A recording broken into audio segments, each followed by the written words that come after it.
Why can't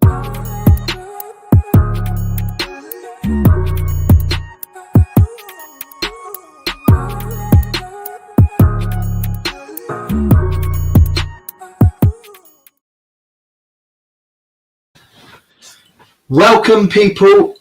It is another episode of Chew the Fat. Drop-in sessions this week. Yeah. And do you know what? I'm really looking forward to it. Yeah, normally we've got like a guest lined up. We've got things that are really organised. But this week we decided we're just going to wing it. Yeah. Ultimately. Let's just like open the phone lines, open the airwaves, open the internet waves. Absolutely. Sorry, I am with you, people. I'm just getting tweets out real quick. Yeah. You know, well, it's Chew the Fat, and each week, 2 times a week, we get guests on, we peel back the layers, we get to know people, we have a little chat. We just we chew the fat, don't we? We chew the fat. That is exactly it. We can talk about anything, wherever the conversation goes. Often it goes down the football path, because that's what we're here for on Never Found mainly. Mm-hmm. But it can be about absolutely anything. Often it gets a bit deeper than that. Yeah. Music, mental health, family, anything, whatever you want to talk about, come and have a little chat, and we'll chew the fat. So this week, the whole idea is that we've been getting guests on, and we just wanted to try something different, because everyone wants to have a voice. So if you want to have a voice, if you want to get involved, then get involved. If you don't, it's cool, because we can. I see people with a typing voice. Like I see man like Thiago's father. Yeah, he's saying that loudest typing voice. Yeah, he's saying basically what we're saying without saying it is we forgot to get a guest. No, we didn't. No, it was a conscious decision. Listen, come on, you know us. We've got guests lined up for the next 3 weeks. Okay, yeah. So the guest is not the issue at all. Listen, this football community of podcasts, everyone supports everyone. So we've got guests for days, but it's just a case of, because we can talk, like me and Soups will talk. We'll go back and forth, and we'll entertain ourselves. This is our Wednesday night anyway. Yep. Right, so, let me just send these out. If you no worries. Why don't you join us, Thiago's father? What are you saying? You want to join? You want to jump in? A couple minutes, have a little chin wag. We could chew the fat, or Lucky tell you about your team. Yeah, we can tell you about your team massively. What about Lucky Luciano as well? Hold tight, Lucky Luciano. Oh, hold tight, Umar as well. Hold tight, Umar, regular. Wicked. Hold tight, all the crew. Remember, like and subscribe, people. And if you have already liked and subscribed, don't forget to tell your friend, to tell their friend, to tell their friends to like and subscribe too. It all helps us all out. So yeah, if you want to jump in, if you want to have a little chat with us, just let us know. Let me see. Oh, okay, look at this. You know what? I like this. Thiago's father is saying, let's do this. Go on and send them the Let's do this. I'm going to send you the link, bro. And then we can have a little chin wag. Give me 2 secs. Where did I send it? There we are. See, the thing is, I like these Chew the Fat sessions, because you actually get to know people, get to talk to people a little bit deeper. That is exactly it. Even if sometimes it happens to be a Liverpool fan. But it's what it is.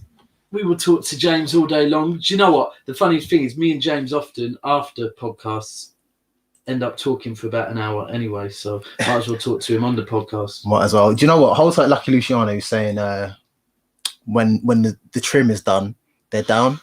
Do you know what? Likewise, it's a good excuse. But if you ever saw the trim underneath this hat, if you ever saw it, I could do that, because I shaved mine again this week. But don't get twisted. I don't usually bar let it. I usually have a trim, but at the moment, fade, the beard needs a shape up massively. Hold tight, everyone watching the football as well. What's the score, Soups? See. So this is Belgium, Wales. I saw Bale scored, De Bruyne scored, and Hazard. Torgan Hazard. Yeah, Torgan Hazard scored. It was still 2-1. 64th minute gone. I'd love to get a trim as well. Okay, we're just waiting for man like Thiago's father. You know what? So what is it? The 12th that you can get a trim? Apparently, yeah, and you have to book it in. And look, he's there. I think he's laying down. He's got it all set. Welcome, Thiago's father. What are you saying, brother? Yeah, I'm good, man. What are you saying? Right. What you Good day, James. Yeah, good. Yeah, fucking great day. Chat was booting off, innit? You know what? For real, for the first time, I was busy. Yeah, so, you were missing. I didn't really get too involved in it. I think I did at the beginning, but you know what? Now there's 2 of you Scousers in the group, bruv. It's a good look. Yeah, just quick shout out to my stunt double now. SS Southern Scouser. Obviously, never a foul. Big projects coming. Look out for the Red Sea Pod launching very, very, very soon. It's going to be some serious content on there, guys. And a lot sooner if James has his way. And yeah, these boys are discriminating against my team. We're slacking. We are fully slacking at the moment. I'm not going to lie. Do you know what? I'm a Man United fan, yeah, and obviously I've got bants for Liverpool fans all day. Me and you go back and forth, don't we, James, in the group chat? All day. We've been going back and forth for years over many subjects. No, we have, and it's so good. But I swear to you, I'm not holding back. I'm not slacking because of our little competitive rivalry between our football teams. There's nothing to do with that, I swear. It's literally just time, innit? It's like time. It gets busy. And that's why I had to write it earlier, because I didn't, obviously, Southern Scouser, hold tight Southern Scouser, good people. I was beginning to think he might start thinking that I actually dislike Liverpool that much, yeah, that I am actually just sailing down the river and just... So I had to remind him. But honestly, I can't stand you lot in the group, bruv. I cannot... Look, right. Last season, you boys wanted to tell everyone how good your squad was, right? Yeah. And now you're saying, oh, well, we can't challenge because our squad's not as good as City's. Like, I think the problem is you got that group of Liverpool fans which are just gassed. Like, they're just super gassed. And don't get me wrong, winning the league last year. No, seriously, winning the league last year was amazing. It was absolutely amazing. But at the same time, I felt possibly the best ever Premier League win. Bro, a lot of Liverpool fans are saying that, but I feel like I kept it very grounded. I could have lost my head for a minute. I kept it very grounded. You kept it grounded because it was COVID season. And so you couldn't see no one to rub it in their face, James. Oh, 100%. 100%. No trophy parade, no nothing. So there was no real glory as such to talk about. But I do feel that this season has been a massive, massive eye-opener as to the challenges in our squad. I think it is. It shows you, yeah, and it took us a couple of seasons, right? It shows you retaining is not a simple task, bruv. Like, it 100%. Is. Do you know what I mean? Like clubs like Leicester couldn't retain it, Blackburn couldn't retain it. It's it's hard. It's hard for teams like that caliber, like Liverpool and stuff, to retain. Now, do you know what? I'll be honest. This season is a missed opportunity. It is a missed opportunity because if we're being fair, if you look at the excluding City, if you look at the top 4, none of those boys really want it. They're losing games left, right, and centre. None of them. Really but you see what it is, James. That's what we've done a couple of times now. Yeah, that the season of the Gerrard slip. Yeah, because that wasn't the season really where, like, if you talk about City and Liverpool going at it, it wasn't that season. Yeah, no. That season, if you remember it, I swear Arsenal were top till December. Yeah, they were. You boys took it. Yeah. And then I swear at one point someone came in briefly after you boys. There was a lot. There was Spurs challenging, Chelsea were challenging. And I don't believe City went top until about March time, bruv. Yeah, it was and it was literally like, do you know what? If none of you boys want to do it, then fuck it, we'll do it. And again, like this season is a bit like that. Because let's be 100, before Christmas, people were saying, like, we were sitting 12th, 10th. Yeah. And it was just like, do you know what? If no one wants this, then once again, we'll just do it. Yeah, cool. But even still, at that point, we were at the top of the league, and everyone was saying, yeah, it's sewn up. Even with the injuries, because the injuries were there. Yeah. Do you know what? Apart from this guy here, who whenever everyone was saying that was saying.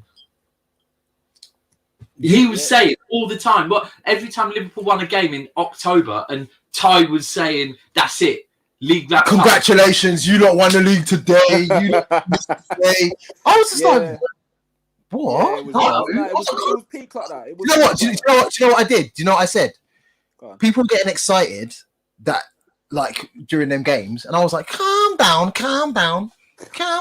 Hey, that's not politically correct. Oh, really? But I apologize if it's not. But calm down still. But I've been watching back loads of different clips from Never a Foul. Yeah. And things I've said, things you said, things Ty said, things Mario said. I've got to be 100 because I often go to this one show where I was warring. I think I was warring with a load of people, and they were saying United are challenging. Yeah. So I've been going to it to draw for it and throw it up. But the problem is, every time I look at it, I remember that when they were saying United could challenge, I was saying under Jose, Tottenham are challenging. So I'm like, I can't even draw for it. Yeah, but do you know what? This season, as I said, this season has been a crazy ass season. Like not a lot of stuff that's happened you could have never predicted. Crazier than last season. Predicted. Do you think this season's more crazy than last season? More erratic than last season? Yeah, 100%. 100%. I'll tell you one thing that's consistent. Go on. Arsenal. No, but again, I don't even think they are consistent. To be fair, no, consistently inconsistent. Yeah, majorly. I said it in the chat. Is this a penalty? Are we seeing a? Is this Lukaku? It's gonna go over anyway. Lukaku looks whammer than ever. You looks trim. We were saying with respect to Arsenal. You don't miss those. Who did they lose to? Did Arsenal just lose to? Well, no, so who did they just... They drew 3-3 with West Ham. Right, after being 3-0 down. They drew 3-3 with West Ham. They went 3-0 down, didn't they? Yep. Right, okay. So after that, yeah, you lot heard me in the chat. Yeah, we played them after the international break, yeah? Big game. Arsenal sharp for the games they want to sharp for. Watch those fuckers turn up and be prime Barcelona for 90 minutes. You know what? So... I'm going to come to what the conversation was about in a minute. But firstly, so last night after Trafford Tunnel, I jumped on backstage with the Trafford Tunnel lot. Yeah. And we were talking for about an hour. Yeah. Okay. And it was kind of like Anthony kept saying we should be recording this because this is content. But as a City fan, I was saying, listen, this is not me being my usual arrogant self. I'm going to put some questions to you. Self-entitled. I said, all season I've been gunning Ollie, saying he's not going to win anything. And I said, and I do believe the guy has minimal minerals. However, it's got to a point now where actually I have to accept you man are probably going to win the Europa League, like you probably are. And I said, so if you look at it, until this season, for the last couple of years, everyone's been saying that the league is City and Liverpool for the next 5. Yeah? Yeah. And then this season, United are probably going to finish second. So based on that, and if they win the Europa League, is that progression? And they started going, then I go, okay, but hold on. The trophy that you're going to win, you are only winning because you got kicked out of the trophy that you wanted to win. Yeah, 100%. So is that progression? Actually, it's a consolation, isn't it? Then we moved on to Arsenal, because I think United should beat Arsenal, right? If we look at league positions form this season. However, Arsenal coming back from 3 goals behind against West Ham. Arsenal coming back in the Europa League when we thought they were possibly going to go out. They've actually shown some minerals. Yeah, but like, and Ollie's trophy count. Yes, yet to get off the mark still. Arteta's trophy count. You think he's got 2 any? Is it? But 1? This is what I'm saying. You see that there? Yeah, this is the whole thing. They show up for games they want to show up for, and this is what pisses me off about Arsenal. Yeah, we're not sitting here saying that Arsenal have got a crap side or whatever. Not they haven't. The reason why we call them Banter FC because it's for that reason. There's no rhythm or rhyme to it, and that's not me disrespecting Arsenal, or whatever not. Yeah, but there's no rhythm or rhyme to it. You never know what you're gonna get. You never know what you're gonna get. Some days they show up, they're in the mood and they're firing and they're looking great. Fucking Aubameyang's doing a madness. So there's 8 games to go, right? And they're probably going to finish. Like, what's the highest that they can actually finish? Where do you think? Mathematically or generally? Generally, like, what do you think they're going to achieve this season? I think they could quite easily finish. Well, they're going to be top 10. I don't think they're going to drop lower than 10. With respect, because if you look if you look at the mini league that's going on in around there, there's a lot of teams in the mix. There was so little respect shown there, but with respect. No. You look at Liverpool's league position. I'd like to think we ain't going to finish below Arsenal. Yeah. No, it can't happen. You see what I'm saying? So can't. I think there's going to be top 10, but the reason being is because there's a lot of teams in and around that. You think you've got working from one down. Yeah, you got City, United, Leicester, Chelsea, Spurs, West Ham, Liverpool. Who's just below them? Villa are 8th, but they got games in hand. Yeah, still. Damn, they've had them games in hand for the last 6 months, I think. That's what I'm saying. So it could all go. To be fair, it could all go a bit peak for Liverpool. If it continues the way it is, Liverpool could only finish 9th. And do you know what? Right, so let's move on to your club, because you're here. You're the only person that's going to back them, because I think we all agreed everyone hates Liverpool. Yep. Comes with the territory, man. It does. The territory that is not England. So, so enjoy it. With Liverpool, I mean, I was actually calling it, I think, before you were. When I was saying, forget the league, because Liverpool have done it many times when they're having normal seasons. And when I say a normal season, I mean finishing like 5th, 6th and that's a normal season for Liverpool, yeah? So when you man are having a normal season, you sometimes do really well in Europe. And the more I look at it, I think Liverpool might win the Champions League. And it's going to be so jarring, yeah, because then all of a sudden, certain Liverpool men are going to act like this is a master plan, like, and it's been the best season ever. Like, but let's be clear. You said for this to be a good season, you had to retain or do a double, right? Yeah, 100%. However, as a City fan with no Champions Leagues, it gives you bragging rights. This is it. You look at the season where we finished 2nd by a point, yeah, and we only lost to you boys in the league. Yeah, so that was a big season to you. I don't remember that season. No, the reason why I'm saying, you boys won the league, right? You boys won the league, yeah, and we won the Champions League, yeah. Mm-hmm. Now, if you're a City fan, you're gonna go, am I going to swap my league title? Do you know what? So you've asked me this before, and I said I wouldn't, right? Because of the whole City mentality that we just care about the league, right? Yeah. Listen, that's an improvement for us. All we used to care about was United not winning the league, right? So for us, about that, it's a big deal. But it's getting to a point now, yeah, that we need that, because when we get 5 leagues, which we go to, right, we are now on par with Chelsea. Yeah, but the fact is, we're not on par with Chelsea because Chelsea won Champions League. They've won European titles. So they've won European titles. I mean, we're smashing Arsenal, but this is the thing, yeah.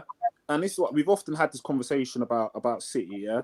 And when you do win the Champions League, when you win it, say when? No, when 100% it's going to happen. Come on, let's 2047. Nah, when you do get over the line and win it, yeah. I'm telling you, that's a game changer for your club. That's a game changer. You think I do agree with you.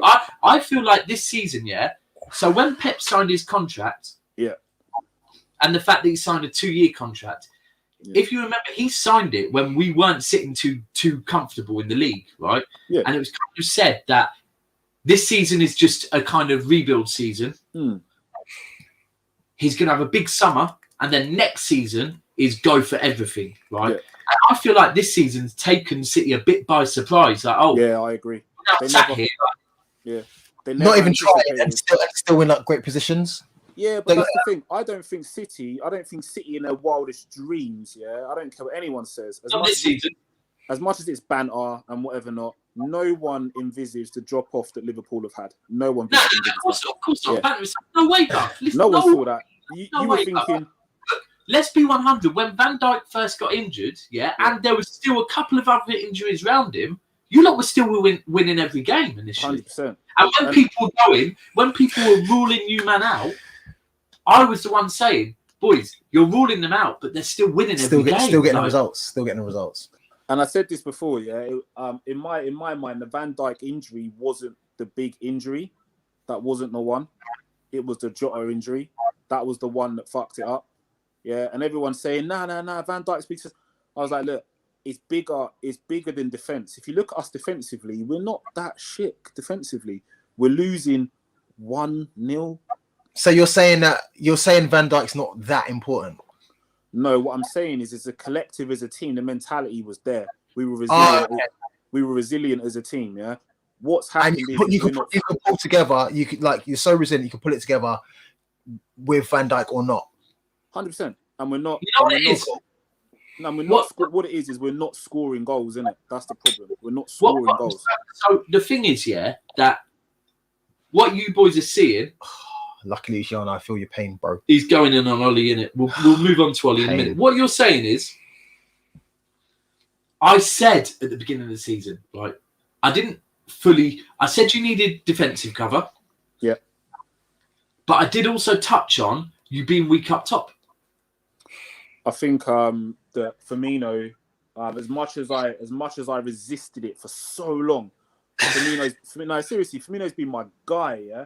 So it's the same as me with Jesus, that you see things, but when it gets to a point where, right now, if Gundogan and other man were not stepping up, problems, we'd be like, do you know what? Because if your other attacking option isn't firing, I mean, we have to talk about Mane, because Mane's been very poor this season. Oh, he's been off the pace, but I think Mane, Firmino have been off the pace, and Salah's been dominant. Salah's been rampant this year. Salah's shown individual brilliance, but I think with the Van Dijk injury, what you saw is, and this is what we saw last season, it's not just the fact that you're missing Van Dijk; it's the fact that you're missing Henderson in the role Henderson and Fabinho in the roles they did. So for us, it wasn't just that we were missing Fernandinho. That we were playing Fernandinho at the back. It's that we were missing Fernandinho in the middle of the pitch. Midfield. And that's the thing. The Van Dijk injury was not just to touch back on what Soup said, not to say it wasn't a big thing, because Van Dijk is huge to Liverpool. He is. If you look at what he's done in the time he's been there, it's been huge. But we were able to almost plug that gap with Fabinho dropping into that role. Sorry. Yeah. But then when we lost Henderson to injury as well, when we lost Matip, Gomez to injury, we then elected to put Henderson in there because Matip was in and out of games, so on and so forth, couldn't play 3 or 4 games on a row. So you've lost your whole midfield influence. Yeah, before you know it, you're playing mishmash combinations in midfield. Then it's true. The thing is, I feel like you kind of put Hendo in to give them more, the come on lads in defenses. You know what? He can't do it from there though. He can't do it from there. I also feel like actually you might be missing Hendo spraying balls. 100%. We're missing Van Dijk. Look, the crossfield pass for Liverpool, is priceless. It's priceless because what it does is teams like Manchester City, when they wanna press high, you can't always play out in it. Liverpool have the ability to play it, but you can't always play out. So if a team presses high, they bottom out the defense. The defense is left exposed. The cross ball pass over the top.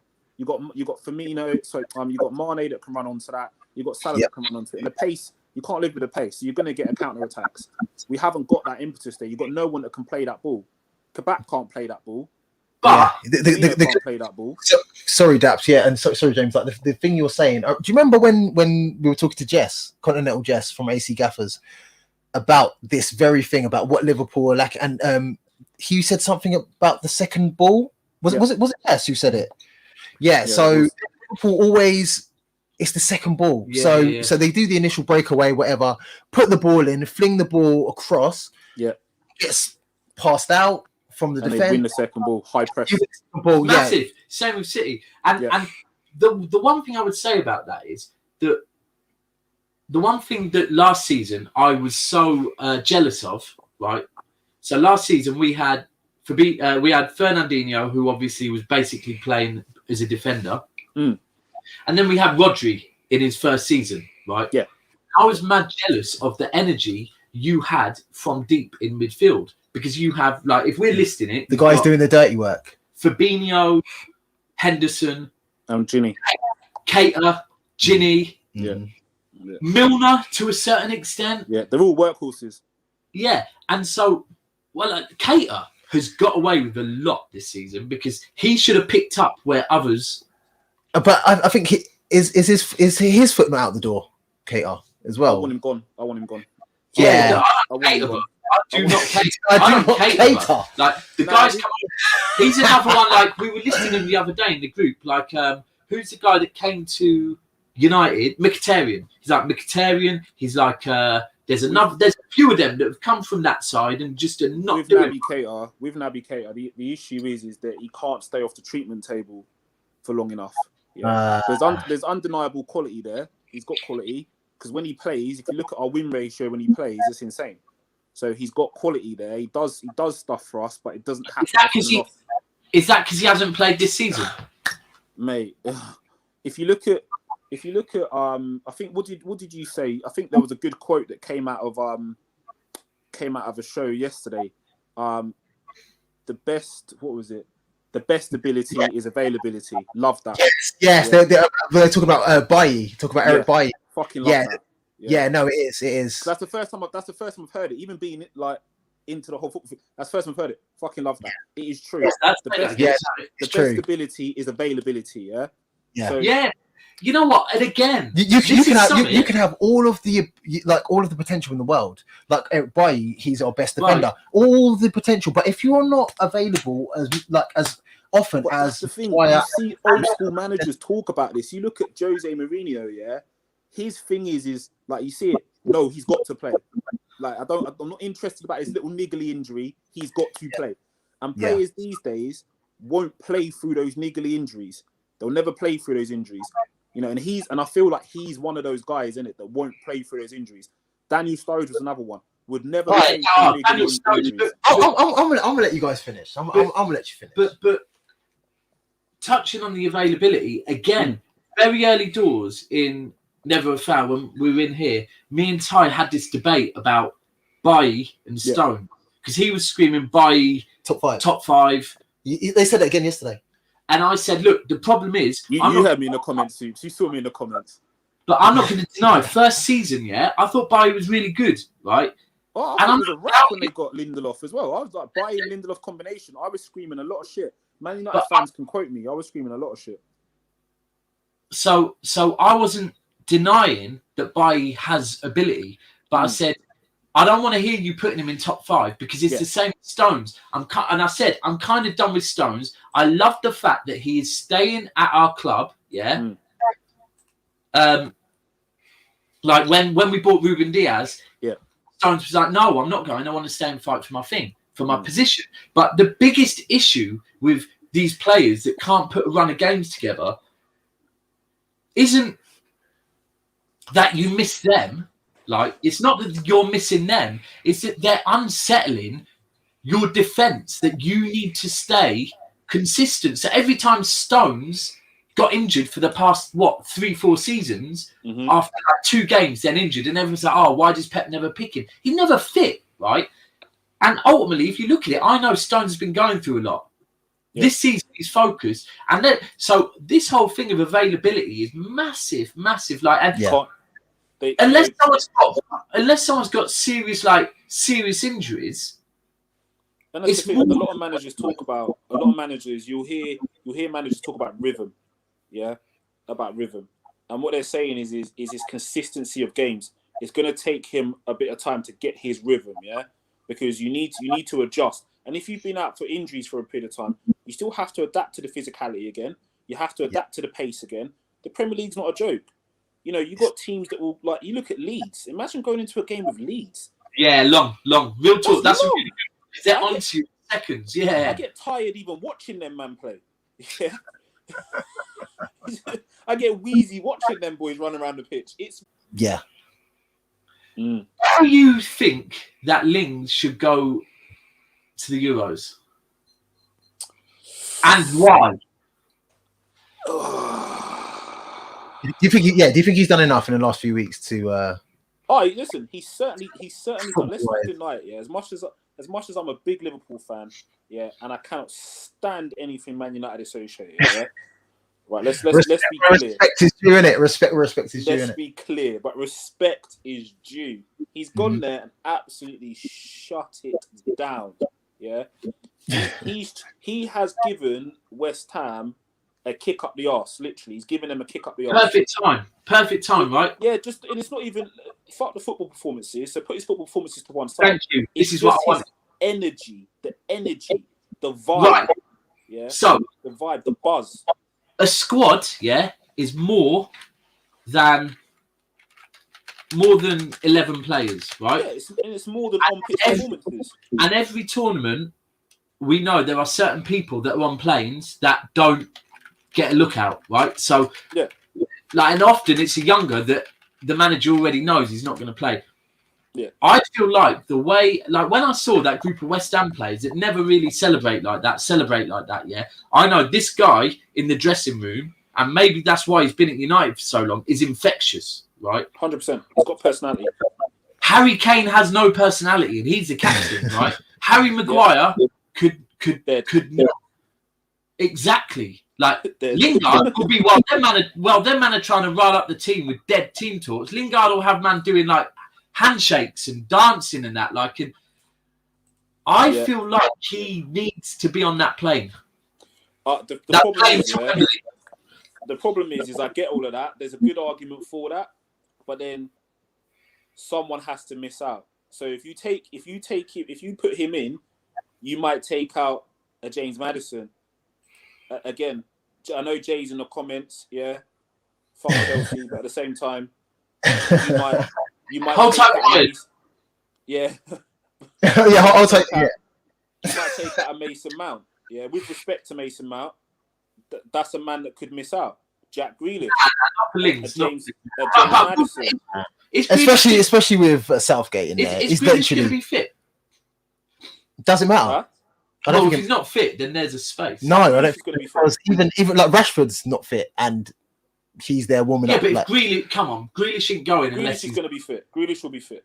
But this is what I'm saying. If you take Jesse Lingard, true. I think even Phil Foden should be on the plane. No, of course, honestly, Jay, we're not disrespecting Mount. Listen, Mason Mount, no doubt about it. Phil Foden are there. I do not doubt it. I don't think Foden could not play another game this season. Mason Mount could not play another game this season. They're going. They're nailed on. Firstly, their form deserves it. Secondly, they are the future of England. Yeah, so they're going to be even if they're going to be in and around the squad. Even if they're going to be in and around the squad, they're nailed on. Yeah, but this is what I'm trying to say. These are the things that you would need to consider if you're going to take a Jesse Lingard. Who misses out? Yeah, who not taking? A holiday over there, isn't it? It's in England. Just let him stay at the hotel. Vibes. That's what I'm saying. You could just have him around, innit? But no, they've still got to travel around, haven't they? Maybe. They still got to travel. That's the question. Nah, it's only semi-finals and the final that are likely. Nah, there's some other ones in England as well, some other things. But the semi-finals and finals are all here. But the way Europe is right now... it's mad. I reckon the tournament will be here. I don't know, man. UEFA haters, innit? UEFA haters. Whether they hate us or not, they could not put together a plausible argument against why the tournament shouldn't be held here at this as we find Europe at the moment. They're in the midst of another wave. Yeah. Lucky Luciano's throwing mud at the screen. He's just throwing mud at the screen, see what sticks. Yeah. But do you know the Dyer and Maguire partnership? I'll just sick in my mouth. That's disgusting. You know what? Our central, joking aside, you see, if you look at this season and some of the names we've been trying to throw there in the centre-back pairing, tells you how trash England are defensively. To be honest with you, I don't know if you guys noticed, but when people talk about playing Walker as part of a back three, I never comment. I never comment. The reason why I never comment, is because Walker will give away probably 4 penalties in the fucking tournament, bruv. Like Walker, if we're talking about playing Walker as part of a back three, that tells you how shit our central defenders are, bruv. Because but Walker in that position actually does all right. And is it his personal life that's kind of like making Walker, him fall back? No. Walker is just erratic, isn't it? Like Walker is just. He's always been that way, but he does all right in that position. And He does all right. He does all right, bruv. But all right, we're talking about if you look at the other players in other positions, And actually, I think our left back's a bit of a situation. All right. So, guys, all things considered, all things considered. No, we can't win it. How far do we go? How far do England go? I need to know who we're playing because if we come against Spain, James, it's coming home, innit? It's coming home, innit? Let's not fuck about it. It's coming home. This year, it's coming home. All the stars are aligned. It's coming home. What stars, bruv? Let's not fuck about it's coming home. Yeah, honestly, that's me. It's Euros. It's a Euros. It can't go Brazil. Man said it's only going over the sea slightly. I can't see it, man. Like I said, I think we've got so much talent and the younger lot coming through, but our defense is. I mean, even let's be honest. When we talk about goalkeepers, we have a debate about several shit goalkeepers. Nah, there's quality in there. No, there isn't. Like who? Who's a quality English goalkeeper, please? Okay, so let's deep it. Wait, actually, I rate the Everton keeper. He pulled off the best piece of football I've seen all season. I've been screaming for about 2 seasons now. Someone needs to cripple that, and he did it. So shout out to my guy. Listen, yes, shameless. The thing is with the England goalkeepers, the reason why I say there's quality in there, they all do 1 or 2 things very well. We just haven't got a keeper that brings the full package. So if you look at Pickford, his distribution is good. But this is what I'm saying. You see, when you lot are saying decent, decent, that's it. At best. No. Good. You need more. Good, you need more. Very good and excellent. Right? And we're more. Talking about good goalkeepers, not very good. So, James, I don't mean Sam Johnston. However much you get involved in the goalkeeping coaching thing and your son, and I love that, I do not trust you when it comes to talking goalkeepers because you think Alisson is the best keeper in the world, bruv. Sam Johnston? No, listen. Let's deep it. Let's actually deep it. Right. So with the situation of goalkeepers in the national team, like I said, you got how many goalkeepers we got? We got Jordan Pickford, Pope, Henderson, Sam Johnson is on the Pope, Henderson. Yeah. Sam Johnson. Are you not saying Henderson's dead? Henderson's a good keeper. We've already seen, bruv, in Henderson that he's got a mistake in him. All of them got mistakes in them. But listen, at the end of the day, they all do various different things well, But they've not all got the full package. So let's count. Let's go one by one, If you look at Jordan Pickford, the problem with Pickford is he's way too erratic. So basic. Eccentric. I don't even want to entertain this conversation because it's so dead. If you talk about the players in other positions, you're talking about you can get excited. You're not getting excited. You're talking about someone. You don't get excited about the England. Kyle Walker's played in Golf City before. Put him between the pins, bruv. Okay, so let's look at the other teams that we're going to be coming up against in the Euros, See, Jay's so good at this. We've got weaknesses, of course we have, bruv. But other teams have got weaknesses. That's what you're saying. Other international? I take everything as a dig. If you look at the other national teams that are in the competition, you got Germany with Neuer, top goalkeeper. Oh, you're talking goalies still? Okay. top class goalie in Neuer. Yeah, for Germany. He's getting a bit old now. No, he still levels, mate. As a goalkeeper, it's like a fine wine, man. You mature, man. You just gets better. You just get better with age. Injury, to be fair. I was going to say Czech was best. Who else? Italy have got Donnarumma. Yeah. And he.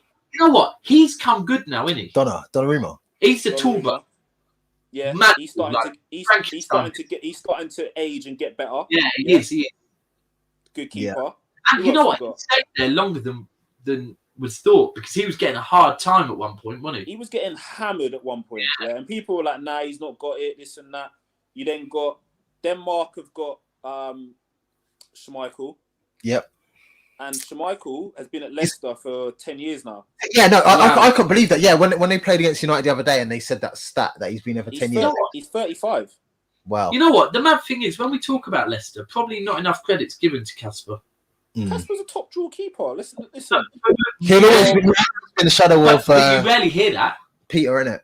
That's the thing. And I watched a documentary with him in it, and he was saying the hardest thing for me in my career was my surname. I'm Schmeichel. Yeah. Of course, it's hard. Think. Ask Hazard. What? Everyone's coming to Chelsea. Everyone's going to Chelsea. Yeah, you know what? I'll tell you what, though. Roberto, listen, all them, man. One thing I watched today that was really good. I was telling Soups we're going to watch it after this. So Esteemed Company, which is the main City channel, did a thing on our transfer targets, and it was Esteemed Company, this other guy that's called a few things before, and it's pretty interesting, man. When he's talking about Erling Haaland, pretty interesting. Apparently City usuly talk with multiple, like you see Ruben Diaz, and we were linked with Ruben Diaz. We were linked with my guy in Italy, Koulibaly. We were linked with the Seville defender, Koundé. We were linked with 4 defenders, and then all of a sudden, and City's. We were openly talking to everyone because it was like, right, who's going to give us the best deal? Because we're not being mugged off. Apparently, on the the arguments were City don't do too many big signings, right? But Aguero was a big signing. Yeah, we've got many years out of Aguero. Yeah, it's longevity, and now he's gone, and he's going to be going. With Aguero going, apparently. The hierarchy of seen we need that marquee signing. And apparently, from a front 3, we are replacing, but the only agent we have spoke with is Haaland's agent. You know how I see it, yeah? Erling Haaland can go anywhere he wants in the world, yeah? But there is an order of where he's going to go, yeah? So me personally, the hierarchy of that is Manchester City's firmly at the top of the list. Nah, I don't agree. Nah, listen, the link's there with the dad. There's a kid, he's pictures in apparently his dad has as much say as his agent. Now, I will say several reasons why yesterday I was telling people I don't believe it. One, I'm giving you 30 seconds. I don't think he suits us, right? His style of play doesn't necessarily suit us. We will have to change how we play for him. 2, it doesn't really. The signing is not a City signing. That signing is a Man United or a Chelsea signing. Yeah. And 3, I just don't want to believe it for my own mental health. Right. So here my thing. Yeah? I think it's Dortmund or Real or Chelsea. No. So here's my thing. Yeah. I'm saying City top of the list because there's so many links there. Yeah. I'd then say Bayern after that. I'd say Bayern are firmly after that. Reason being is you hear all this Lewandowski talk. Oh, but they've got Lewandowski. Lewandowski's 34. 1 year left. Yeah. And the baton over 1 season together. Exactly. Go Bayern. He doesn't have to move. He stays in Germany. Bayern are becoming an elite team. Look at all the young talent they've got there, yeah? Next on the list is Real Madrid. Yeah, it won't be United. It is Real Madrid. They can sign whoever they want whenever they want. It's Real Madrid. And the one big thing we need to talk about actually is financial fair play. Yeah, it's a good way to move on to that. And what I need to say about that is, right, financial fair play shows how how much Real Madrid live in the pocket of UEFA or vice versa, right? Because we all know right now, Real Madrid, if they were sticking to financial fair play, Real Madrid cannot spend a penny this summer, right? Yeah. However, so what happens? See you later, financial fair play. All of a sudden, Real Madrid can spend whatever the hell they want. It is a joke, bruv. Like, honestly, it's cool because us and Chelsea can flex. If them man want to flex, we can flex. Like, cool. The whole Premier League can flex. The whole top 5 teams in the Premier League can flex. It shows how corrupt UEFA is, that they are being... 100%. This is all about Real Madrid, bruv. This is all about Real Madrid and UEFA. Like, that Real Madrid want to flex muscle because they have to, because they're looking so dead. It's true. Yeah. So let's forget financial fair play. And now I wish that we got found guilty. Because if we got found guilty, this might not happen. But this is happening because we expose them. But see, do you know the thing is, right, is, again, we're putting my whole Liverpool fan thing to one side, yeah? What City did was they went out and they recruited the dream team, yeah? They went out and got the top sports lawyers in the world. Yeah, not many, only 50 or something. Yeah, but apparently we got a load of the people that were... I heard a few things. There was one to do with a lot of people that were on Brexit, and apparently another thing is that a lot of people, when they were trying to get top...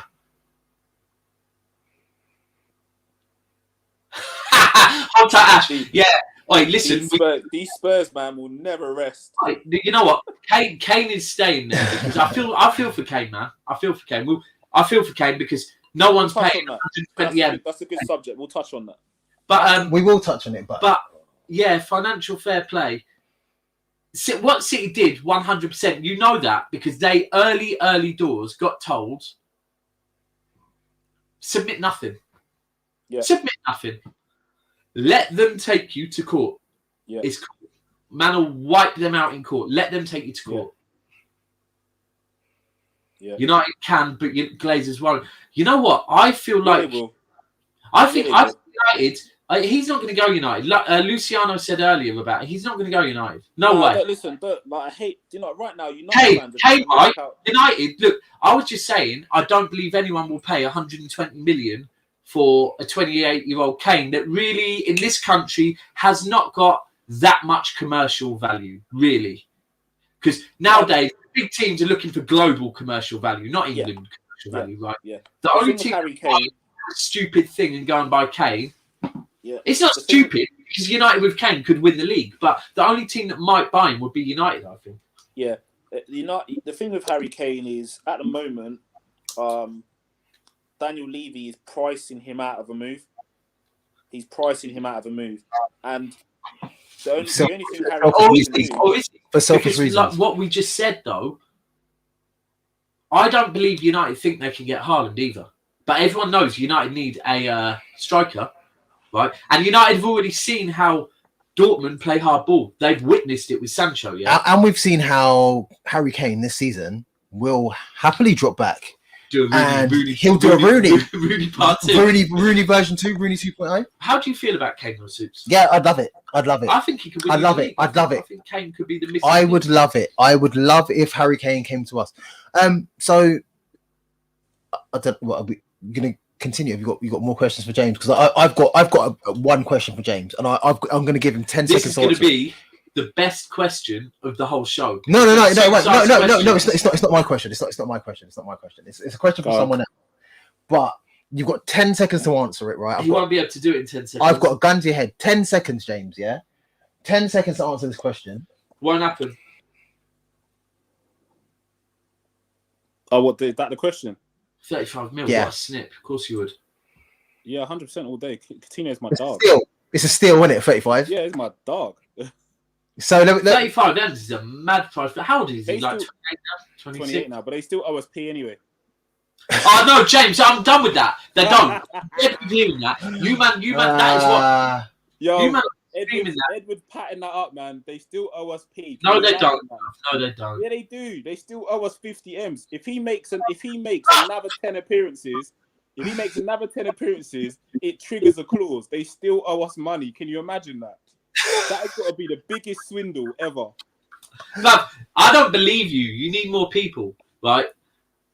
You've been saying, that the last 6 seasons signings are all from Coutinho, and now you're spending 50M, bruv. You are money. Wet, bruv. You've bought Van Dijk, Alisson, and you're still saying Fabinho, KR, all of them, man. I don't believe you. You need more people. All them, man, off the Coutinho P. They owe us bread. Run the money, man. Okay. Hold on. So obviously we've done a lot of football talk. That's what. Listen, James. James wants to talk about something else. Okay. Listen, right, of course. James. Right, this is that's what I'm saying. This is ChewTheFat, yeah. We know you know football. We know you talk football. We talk football. You don't know football. We know you chat. I like football.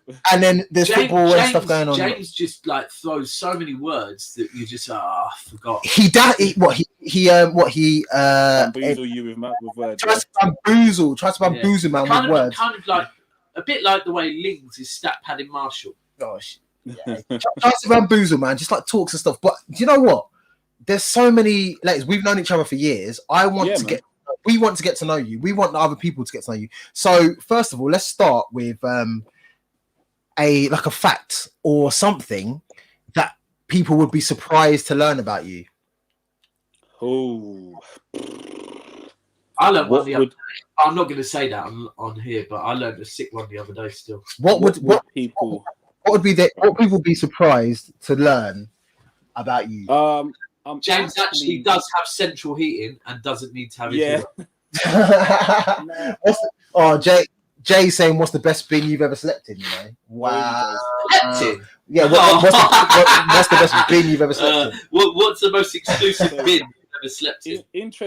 Interesting thing then is I come across as quite extrovert, but I'm actually quite insular. What I don't really mix with a lot of people.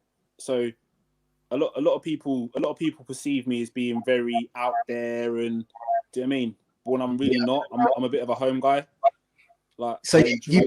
It's quality over quantity for you, rather than mixing with bare people, having mediocre interactions. You try to pick a select group. 100%.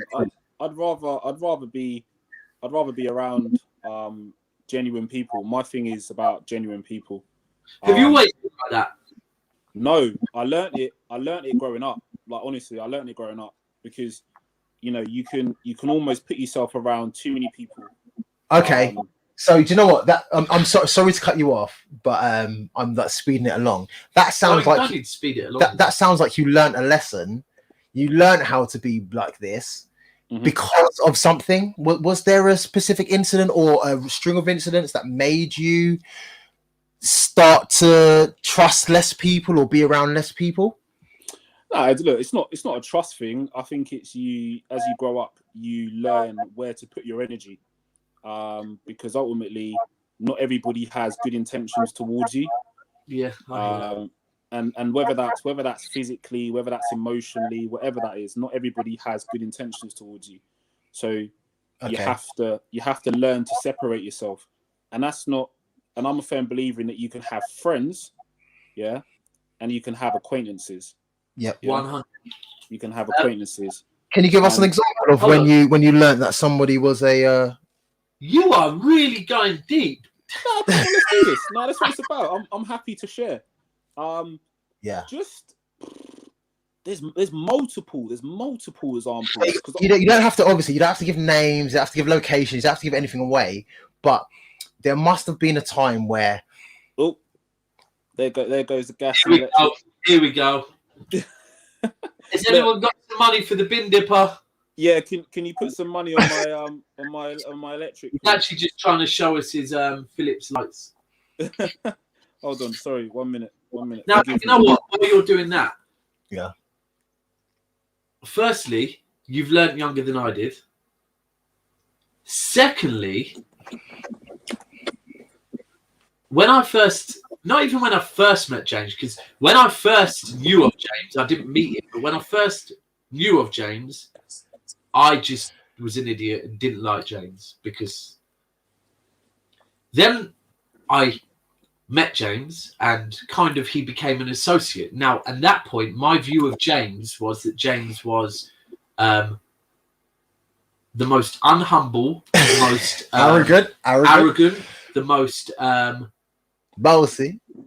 Yeah, bossy, opposite of when you want to show everything you've got and whatever, and until I saw your I don't know if it's WhatsApp or Twitter or wherever, but you had a little thing and the status in it. I think it's WhatsApp, and your circle, your profile thing, you had a statement, right? Little display and it picture. said something like, "You can't stunt on me." Do you know what I'm talking about? Yeah, I think I do. What does it say? Hold on, I'll find it. I can't remember. I'll find it. And I never really thought about it until I read it. And then when I read it, I thought, I 100% agree with you, that you, however much I used to think you were this way, actually, you are right. You're happy for everyone. Yeah, 100%. But honestly, my first impression was not so. But when I saw that, I thought, you haven't put that up for vibes. You are honestly that person that you're happy for people around you to achieve stuff. 100%. Because for me as a person, I learned young, surround yourself with like-minded people. And I'll tell you what that was. When I was in middle school, I used to get myself mixed up in so much shit. I'd just be around and just getting caught up in so much reckless stuff. And a lot of people don't know, obviously, growing up, my background and, how I was raised and whatnot. But my dad was hard on me, man. So he's a top guy, by the way. Yeah. Yeah, top. I'm lucky, man. I'm lucky. But top character, man. A lot of people, but again, a lot of people have the perception that my old man has gifted me everything. James, this is the other thing I said at the beginning when I said that I found something out the other day that I'm not going to say, but this wasn't actually about you. This was more about your old man. And obviously I know your old man's successful and yeah. My man does all right. When I found out your dad's come up, it was like, okay. Yeah, man. So I know your dad's not going to gift you nothing. Nah, listen, I got tough love, man. Yeah, I got tough love. And a lot of people, again, growing up, when I was in and around my teens, when I first met you guys, a lot of people had a perception that I was self-entitled and, don't worry, his dad does all right, so he's got plenty of money and this and that. I can assure you, it was never, ever that. It was never, ever that. My thing was, growing up as a teenager, I was always trying to put a persona across. I was always trying to be a particular persona. Right. And it was like, you're always trying to prove something.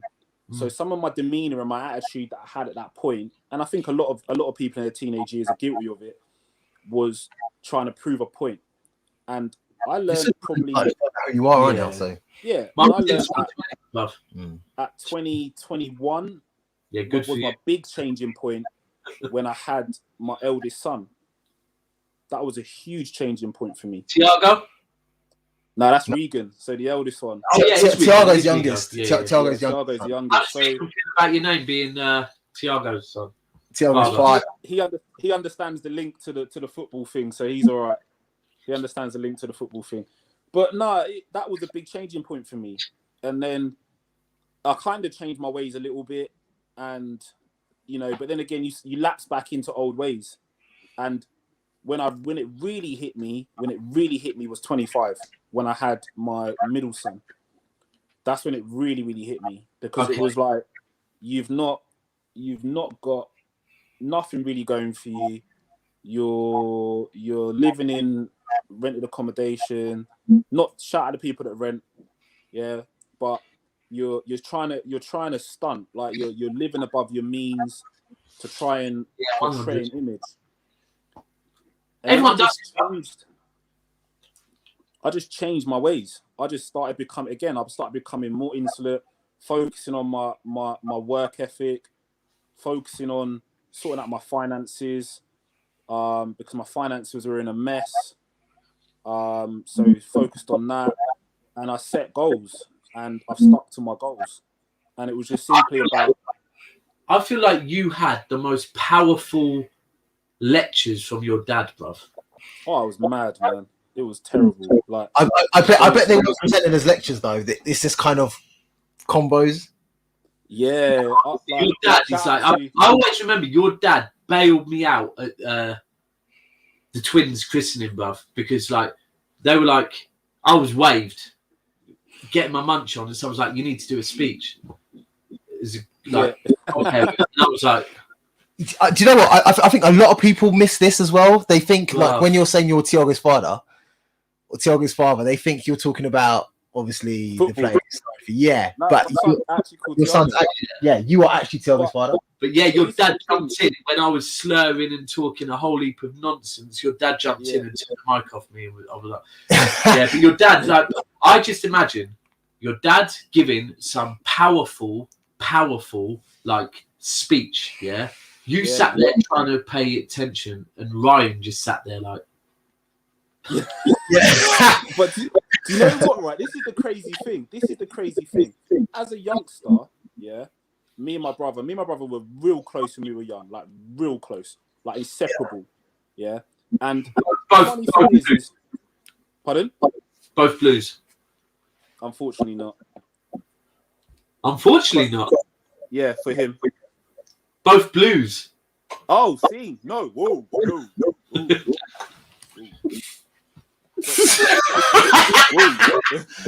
Whoa. But this is the thing, yeah. So growing up, people always thought. Oh, swerve the question. Just not even going to answer. You're not going to. I'm swerving that. Did you say no, or are you just swerving? I just I'm need swerving. to. Oh, cool. So the thing is growing up, a lot of people or a lot of family members, always used to get on to me and be like, "You're not going to achieve anything. You're not going to amount to anything. Your life's going to waste. You know, you're too busy trying to act like you're a road man. You're too busy, talking to girls or out on the streets, with your friends. When you're going to do this? When you're going to do that? When you're going to do this? When you're going to do that? Yeah. And Ryan was always like, your brother's going to do more than you. He's going to achieve. He's going to do this. He's going to do that. You're a wrong'un. Yeah. And shout out to my brother. Yeah. My brother's had a lot to contend with. Yeah. Because we often talk about like mental health and whatever not. That's a lot of pressure. But my brother's had a lot of pressure, man. A lot of pressure. Young as well, from mad young. Yeah, a lot of pressure. And my brother's shown me a lot of stuff which I didn't really realize or have tolerancy to. Yeah. In a way of things don't always go to plan, innit? Things don't always go to plan. Yeah. So shout out to my brother, man, because he's had it bad in certain way, in ways that you wouldn't expect. Do you know what I mean? So, and I have to say, like he showed a lot of resiliency and a lot of courage to get out on the other side of a lot of shit. So, he's not in a place where he wants to be right now, whether it be financially, whether it be mentally, spiritually, whatever it is, yeah. But he's shown some resilience because a lot of man would do some crazy shit. Real talk. When certain things happen at certain ages, yeah, man, it can really impact you. Like definitely. And hold tight, Daniel. That is the second thing. So yeah. No, but I have. Do you know what? Yeah, I have every faith in my brother because he's an intelligent guy. Out of all of us, me, my sister, and my brother, he's the one with the brains. Listen, it's weird because me and Daps are we're a few years older than you. One or two. Yeah. Yeah. What couple years old? You man had driver's licenses when I was still cashing bus. I was trying to put that out there. Listen. Well, you should have passed your test sooner than bruv. Listen, we're a few years older than you, but we still had a good working relationship and stuff like that. Your brother didn't at first. At first, obviously, but what I mean is we still kind of moved in the same group, friendship circle. So your brother, obviously, we didn't. Nah, we I didn't didn't even know you had a brother. However, I didn't even know he was your brother. However, so despite that, and not just because he's your brother or whatever, we've all kind of gravitated towards each other, sort of thing. Yeah. We've all kind of gravitated to each other. And what you just said about your bro, that he's probably like the most intelligent or whatever, but other things like we don't know what it is, maybe pressures, whatever, or other things. Like you go through things in life and it you know, you're not able to do things. Okay. Oh yeah, no, that's wicked. Okay, we'll do that after. But that's kind of the same in my family. So like with me, like my sister, she's like book smart, proper book smart, great at exams, great at studying and stuff like that. I'm middle child. How tight the middle child? Yeah, middle child crew, middle child gang. Yeah. So my younger brother, he's also very book smart, very intelligent that way and stuff like that. Cool. Carry on. But with me, I'm not academic like that. Like I can do it. Like I was okay in class and whatever. Same. But I'm more like, I don't want to say I'm more like road smart, I'm more street smart, you know, university of luck. I'm not saying that. I'm saying I'm more common sense. Do you know what I mean? 100%. You realize that common sense isn't very common and stuff like that. Yeah. I feel like, and it's funny because I met you first. So this is why I said this story. So I met you first through like mutual music buddies and stuff like that. Yeah. However, and me and you've got like a great relationship. Like we alluded to at the start. We talk about football. We've got great everything, man. Everything. Great, like literally great relationship, me and you. However, me and your brother, we just. Do you know what I mean? Do you know what I mean? Like we gel. And it's so good. Oh, look. Yes. Look. Man, like Ash. And don't forget, please like and subscribe. This is ChewTheFat with your boy Soups and your boy Daps. We've got Daps. Yeah, Daps is here somewhere. So we've got Thiago's father in here. And we've also got Man Like Ash. What's happening? What's happening? He's one of our presenters from the Views from the Skywalk Tottenham fan channel. Please do like and subscribe and make sure you acknowledge that content. It's got great content. And you know what, Ash? Yo, you are going to be the first lot to hit 1,000. We're close. What 600 something? 600 something. And do you know why you deserve it? Why? Right? This is a bit behind the scenes, right? That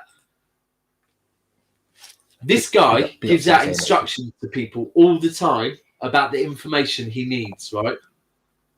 And you are the only person. Oh, what Soups? You mean about the marketing side? Yeah, bruv. Yeah. Like, honestly, you're the only person that pays attention to that and comes through. And I'd say thank you. Thank you. To be frank, I had to say thank you. I was like, bro, thank you for this. And a prime example is this evening. We've changed a thumbnail of one of the videos, from another channel, from another club, because I think you've taught us a lesson.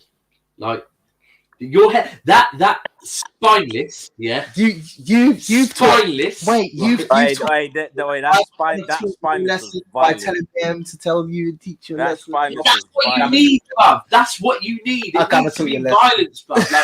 Like these timid, these timid titles aren't doing no one. Like, let's be 100. If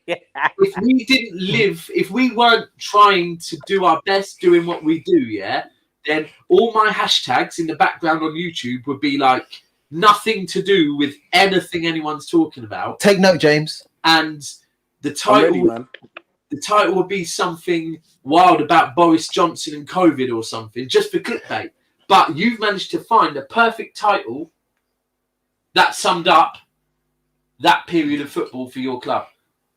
Yeah, that's like I said, that's spineless. That was intentional. that was intentional for violence. Like, but the other thing with you is that. Do you know what I was thinking? I was gonna put gutless instead. And do you know what? Do you know the thing is? So it's not just a title, but also the picture. Yeah, the picture as well. Absolutely, but The picture as well. The picture is different because it's like, and the other thing is the way you come across it. Because when Tottenham lost in the Europa, you just ghosted for the night in the group. You were ghost, right? Nah, I was done, man. I've done it before, guys. Don't worry, I've done it before. You came back. To be fair, one of the reasons why I ghosted, was because straight after the game, like I've got a clubhouse group in it. So before the game, we have a chat, and then halftime we have a chat, and then after the game we have the chat.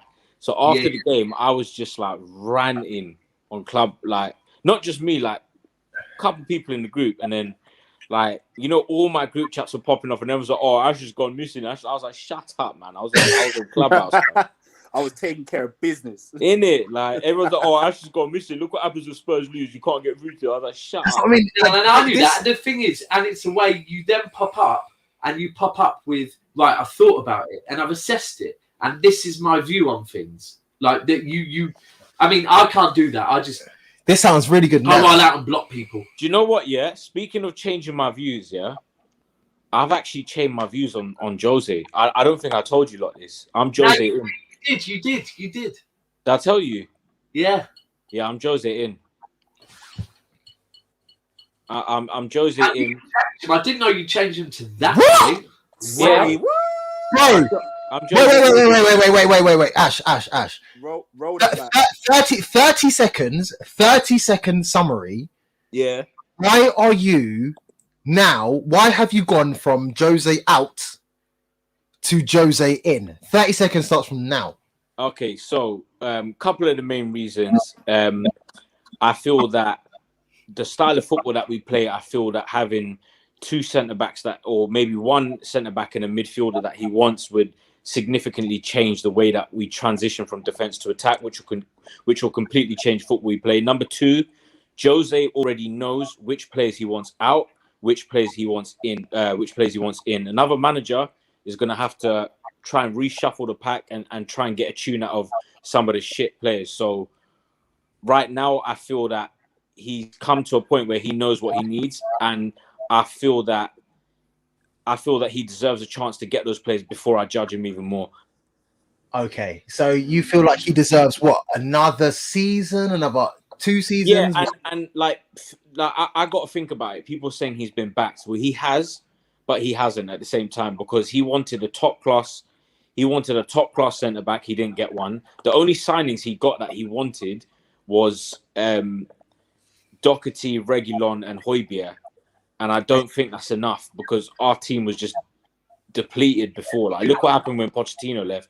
We was fucking 14th. Do you know what I mean? So I do feel sorry for him because I do feel like, because I know from people that I know that are friends with some of the players that there's a massive divide in the dressing room even before he got there, right? Wait. Do you know what, Ash? Hold up the crew that are agreeing with you. Jose in as well.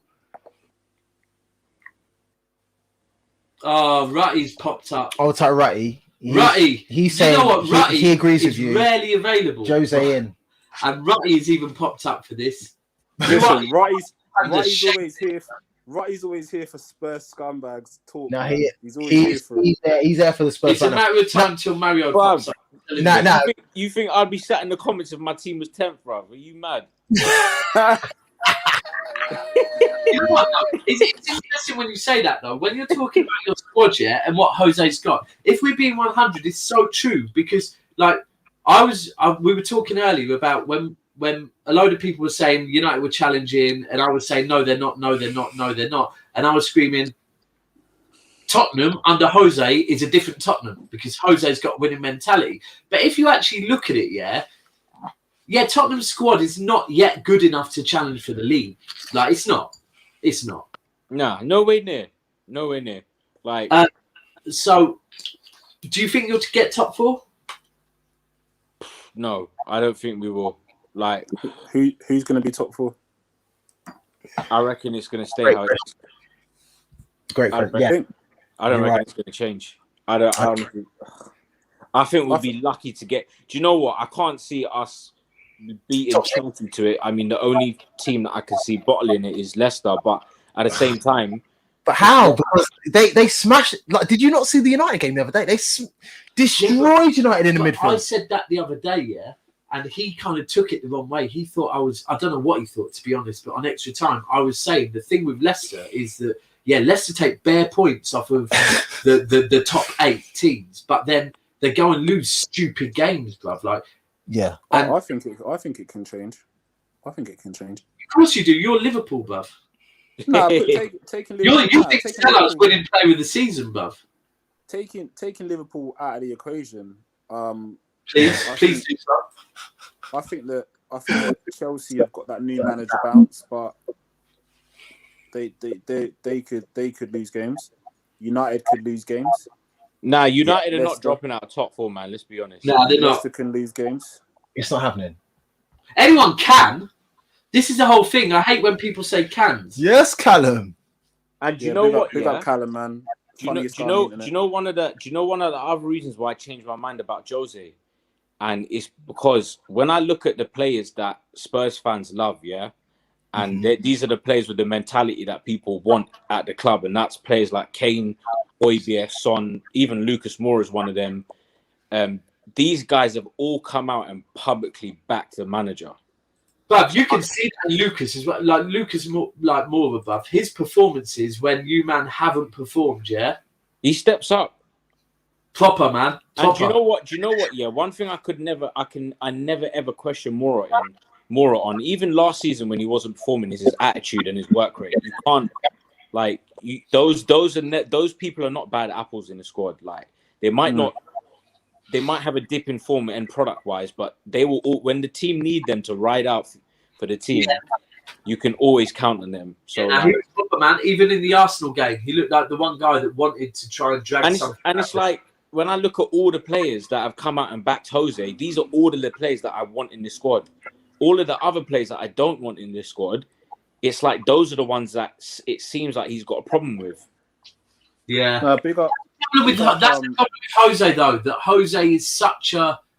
Like, I think it might have been... Someone said it in the group the other day, and it's so true, that Jose is like the last guy from the old school that thinks you the final boss of the old boys club. Yeah, I sometimes think that's why Pep doesn't have too much to do with the players and lets the coach deal with it, because, like, it's hard, man. These players have got clout, especially when you've got, like, cliques in dressing rooms. Like, player power.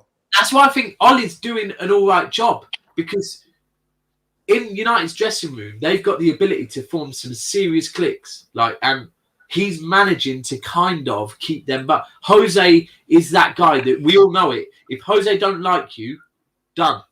Yeah, you're done. And the thing is, like, I know people that one guy that's close to some of the players, right? And he's told me the same thing from when Poch was there. And then when I spoke to him the other day, he's like, bro, it's the same thing, but now it's even worse. That there's a group of players in there that cannot coexist with each other. Like, for real. I don't know if you guys remember, but a couple of years ago, Eric Dyer and Dele Alli had this bromance. Yeah, proper. That bromance is non-existent for the last couple of years. And I remember the Fulham game when Dele Alli scored. Like, I was looking at the bench's reaction. Eric Dyer was on the bench, didn't celebrate. He had a face like a slapped ass. It's like, these are the players that we need out the club. And it's like, mad, isn't it? Because when you see the Amazon thing and you see them beefing, they beef in the dressing room. The one thing that I proper clocked from that is how Mourinho was sat next to Dele, I think, and he doesn't even get involved. He just lets them have it, which. But you know what? In old school dressing rooms, it happens, bruv. You think when you look at United, was it Andy Cole and who in the United dressing room didn't like each other, and there was always beef. They just never spoke. Who else was it? There was a couple of beefs in there. Yeah, I remember watching a thing that Andy Cole was saying. They were right them times. That he never got on. Like, you don't have to get on with people, innit? You're going to work, innit? It's like work. It's like I work now. don't think Mane and Salah get on, to be fair. No, they don't. It's well documented. It's well documented. They don't like each other. You look at another one. But you look at Daniel Sturridge and Luis Suarez. Never liked each other. But do you know what? With that, yeah, they don't like each other. But Klopp has Teddy. Klopp Teddy Sheringham, that was it. Yeah. Big up Teddy Sheringham, man. Big up Sam. You know what? Teddy Sheringham was old school, you know. Teddy Sheringham was a bad boy striker. They still don't get on to this day. Like, they don't talk. Like, they're all now. You know what? No. But do you know what, James? Yeah, they might not have liked each other, but Klopp still had a togetherness with that squad. Yeah. Like, do you remember when you man was celebrating in that West Brom draw? Like, that's togetherness right there.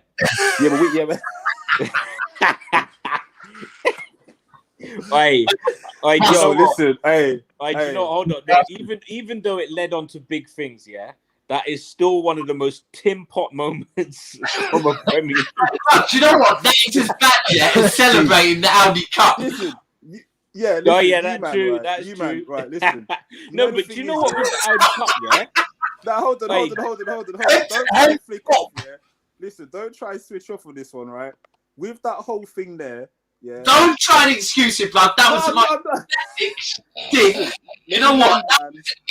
Bruv, what is going on, bruv? Like, honestly, that's something like a bottom 3 team do when they get a draw against City, bruv. Like, honestly.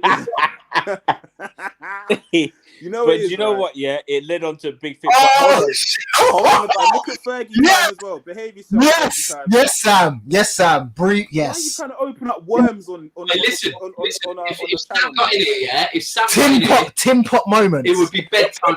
Listen, if top 5 Tim Pot moments? Oh, there's been many. So you know what? I don't think City have got any, you know. Top 5 Tim Pot moments. No, you know what? Let me say something about Audi Cup. Yeah, let me say something about Audi Cup. A lot of other clubs have done the same thing with their pre-season trophies because when you win the trophy, you are awarded it with that ceremony. Like, you go there, you get the medal. Like, what do you want them to do? Pick up the trophy and just walk off? And should be the company that's doing it, have been looking after you for the last. But the problem is, if you're Tottenham, and you know you've got Arsenal waiting for that, you need to know to just don't, because Arsenal will think Arsenal did the same thing with that other trophy. What's that trophy that they used to win their pre-season one? City have 100 fans, but we're still in every single trophy. Wait. This is Sam. It's true though. It's true. Sam woke up and chose violence. And this is what he said. Wow. No, I disagree. Do you know what? It might be very true. You know how this thing is. City in lockdown, no fans. I do not mind if I am the only City fan, because earlier on I said something about I love that there's Chelsea fans that. No, I know a couple of City fans. Actually, I'm gonna cut Tottenham out of this because they don't do this. Tottenham fans don't really do this. 1 or 2 have recently, but generally they don't. But you see, when fans are acting like spending money, is a bad thing, and haha, you lot have won the league because you've done right. I love when Chelsea fans today are going mad, haha.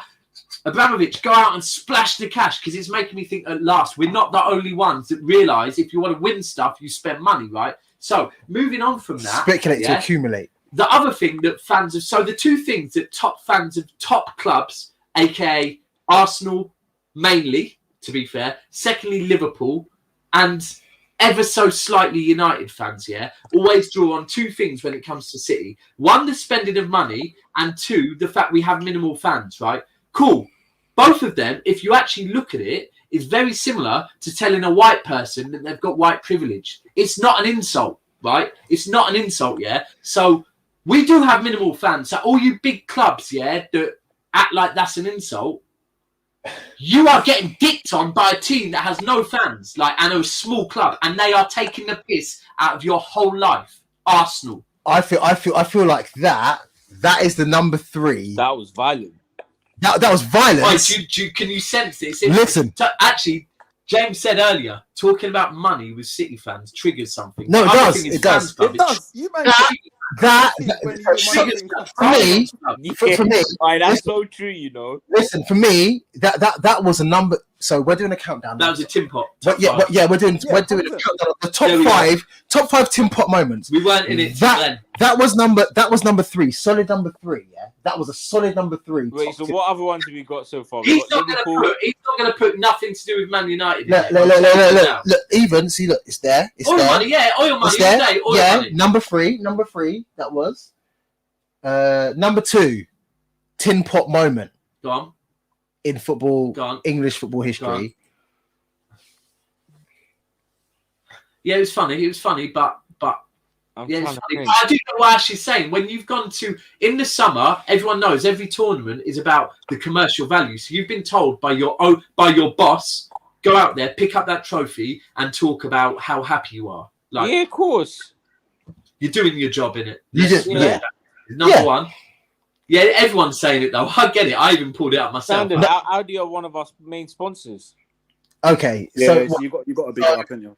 Okay, so we're saying what? So we're saying number one tin pot. I see. It's not going to be a United one, and there's bare United ones, bro. Number 1 tin pot moment. I'm trying to think of a United one. You know, in football history, number 1. It's got to be Liverpool. Tin pot moment. It's got to be Liverpool celebrating at West Ham.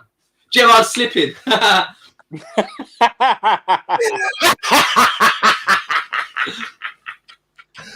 Wait, you know what? That is absolutely brilliant, though. Joking aside, you man would have won the league, yeah, and your biggest legend of all time. Hold on. Hold on. I swear, if you drew that game, you would have won the league. Let me go. Yeah, fully. You didn't have to win it, innit? You just had to draw. Nah, we need a draw. Everyone talks about the slip. Everyone talks about the slip, but let's pause from the slip. His first touch was fucking awful. Nah, the thing in that game, yeah. The thing in that game is your head must have been. Oh my god! Top clutch moments.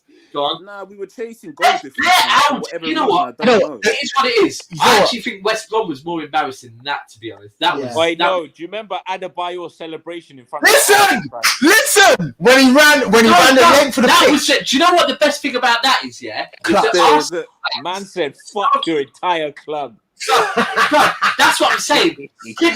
My guy, you know, the whole length of the pitch, you could see certain City players, certain City managers like, "Don't do it, don't do it." Do you know what the best thing about that was for me? Yeah, is that he was right in front of them, man. Yeah, and this is shows how shit modern day Arsenal are. Not one of them managed to hit him with anything they were throwing. Yeah, they threw bare rubbish at him. Yeah, like plastic bottles and that. And he's just there, still like what? But that was brilliant. Yeah. That was. I'll tell you what was another City moment. God, was it the swingers on the bench with Mancini and Oh, we are back then, bruv. We used to have swingers. You can't talk about that. What about on pitch? Dyer. What about Bellamy putting Reese's head up, like, and saying, "Do you want it?" Like Bellamy and Dyer, and then what was the on pitch? Bellamy and Reese, it was. Do you know what? Reece, I can't. Do you know what? I can't. Me, Bowyer, and Dyer. Yeah. But that Bowyer and Dyer is sensational. You know what? I'm not even trying to banter here, but like it's hard to find tin pot moments from Man City because like back then they were just like a Burnley, so you never really focused on them kind of things there. You don't need tin pot moments. We were tin pot. Yeah, but look, Mancini and Ballo, Mancini and Tevez. Well, the banter ones were Balotelli to driving the car into the training ground, innit? No, what about Balotelli to Yaya when he slapped Yaya around the head and Yaya just looked like Yaya looked like the angry uncle that just wanted to get hold. Yeah. Even you know what? There's a recent one when De Bruyne started switching at Silva. Yeah. Let me talk. Oh yeah, that was dope. Let me talk. Just like, shut up. Let me talk. That shit has been memed, yeah, and captured. Hey, Kevin. Let me talk. Kevin just stopped. He sounds like a little kid. Bruv, Kevin, if I was in a change room with Kevin De Bruyne, he would jar me, bruv. Like, he'd jar the hell out of me. Nah, man.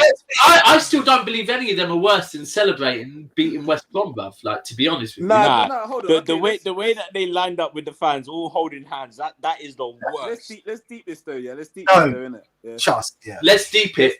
That is the ultimate come and collect your club moment. Honestly, when Norwich beat us last season at the beginning of the season, I'd expect that from them.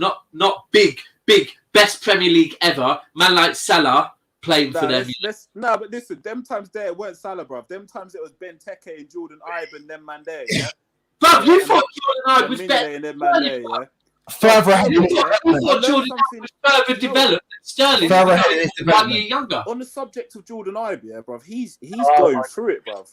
He's going through it. That violins and all that. And yes, Sam. Nah, he's going through it. No, bruv. And that's the reason why his development crashed. No. I'm not saying that. I'm just saying on the subject of Jordan Ibe, he's going through it, man. Yeah, I heard that as well. He's going through it. Shout out to him, proper going through it, but. Don't try and deflect, James. Do you know what? Try and deflect. You know what? No, I'm just saying on that subject. James is deflecting hard. Do you know what? That was deflected like the maddest thing is we can't even do a top 5 countdown. We can't because there's so many. So many Tim Pot moments. Like we were saying we couldn't find a City one. So managers drawing for City is cool. I like it. This is a Tim Pot moment though. Still. Birthday cake. Yeah. Oh, yeah. That's not Tim Pot for City. That's Tim Pot for Yaya, bruv. Like, no, he got Tim a cake City, as well. bruv. Man, seen footage of that guy getting a cake. Like, real talk. He got me a birthday cake. Wow. That's his agent. Like, and further, like, that's his agent, isn't it? Big up his agent still. Probably got us a few more followers in that, so.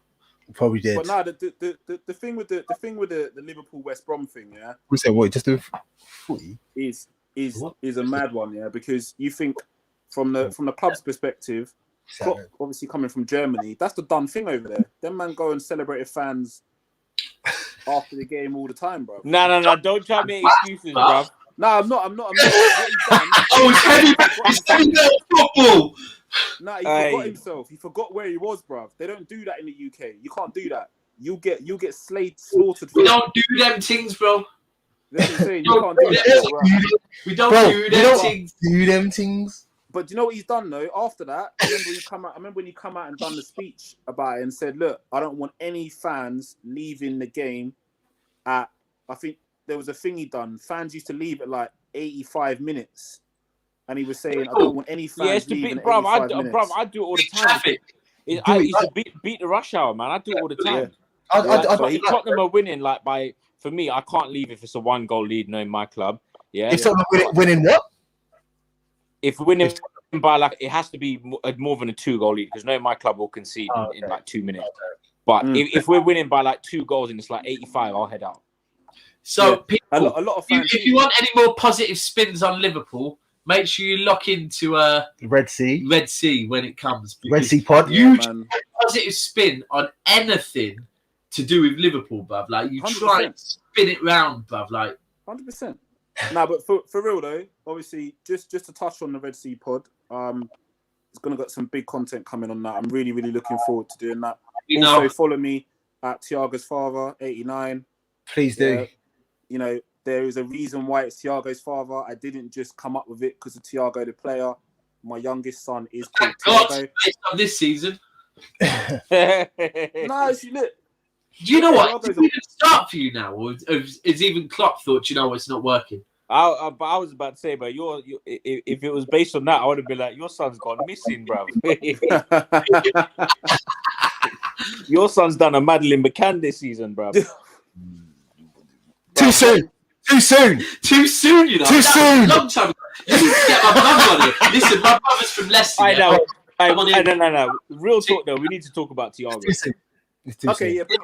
No. What? Are we going deep in the football chat? No, it's whatever. It is whatever. We're way over hours, so we can just keep talking about whatever. We can talk about. Before we move on to Thiago, do you agree with me, Ash, that this whole financial fair play being switched off, is just a way for Real Madrid to start spending money? That's what I said. I said in the chat, you reckon they've done it to save Barcelona? Yeah, that's a moment. That right there is a moment. I said in the chat, do you reckon they've done it to save Barcelona? So probably Madrid as well. Yeah. I don't know if it's the fact to help them spend more, or if it's the fact to get other teams to buy their players because they're in bad fight. Like Barcelona have Barcelona have got a lot of, forget their long-term debt, which is over the billions. Long-term debt's not an issue. It's your short-term debt. They've got short-term, and short-term debt is basically means money that you've paid for transfers that you owe. That is short-term debt. Yeah, that's what we have when our that's what you can't run away from. And Barcelona have got like 400 million short-term debt, so they basically now have to sell some big players. So I was thinking, maybe have they done that to allow other clubs to spend more money on their players? Because think about their players. How expensive is someone like Griezmann going to be? You're looking at like 80, 90 mil. You're looking at Felipe Coutinho. He's going to be peas. Well, apparently Coutinho, like James is saying, despite buying Alisson, Van Dijk, Firmino, a new stadium, new cars for everyone, everything that COVID has cost the UK this year. New Netflix for everyone, new PS5s. Liverpool still owed 200 million for Coutinho, apparently. 200 Listen, there was a thing. Let's deep it though. But you do get free salad bar with that. Yeah. But you know what? They don't even owe Liverpool the money. They owe the bank. Yeah, because Liverpool financed it, innit? So now Barcelona own a bank. The money. Do you know what? This is how deep the whole financial fair play. They've done it on Klarna. When I put in the group earlier about the whole financial fair play needs to be about the fact that owners. Neville said it before any club buys a player. Yeah, they need to look at if right now that owner sells the club and dips, he has enough money to pay off every contract that is out. Because if we look at City, when our owners bought City, yeah, we didn't own any assets. We didn't own our stadium. We didn't own the ground. We didn't own the training. Taxing, the Thai guy. I think he'd taken out, like, he owed about 160 million in transfers to different clubs for dead footballers, right? And literally, I think he also owed the Abu Dhabi lot P. And they were like, do you know what? Just give us that football club, innit? We'll take that football club, and then paid off all the debts and everything. So when people go at City, when we buy a player, yeah, we don't do what Arsenal do, and probably many other clubs, and maybe I'm singling Arsenal out because I like to single Arsenal out, yeah? But we're not doing at Arsenal where we're saying we're going to give you 100 million or 70 million over 5 seasons, yeah? Klarna, that's what we're saying. And then that club that you bought that player off hasn't got the actual money to go and buy a replacement. What City do is go, here's the P, innit? Have it all. There you go. Like, so... This whole Madrid-Barcelona thing, them man need to... I don't doubt Bayern probably do very good business. I reckon Bayern's books are sensational. Yeah, they're probably... Yeah, 100%. They are. They're German, man. Their books are mad. Like, their books are...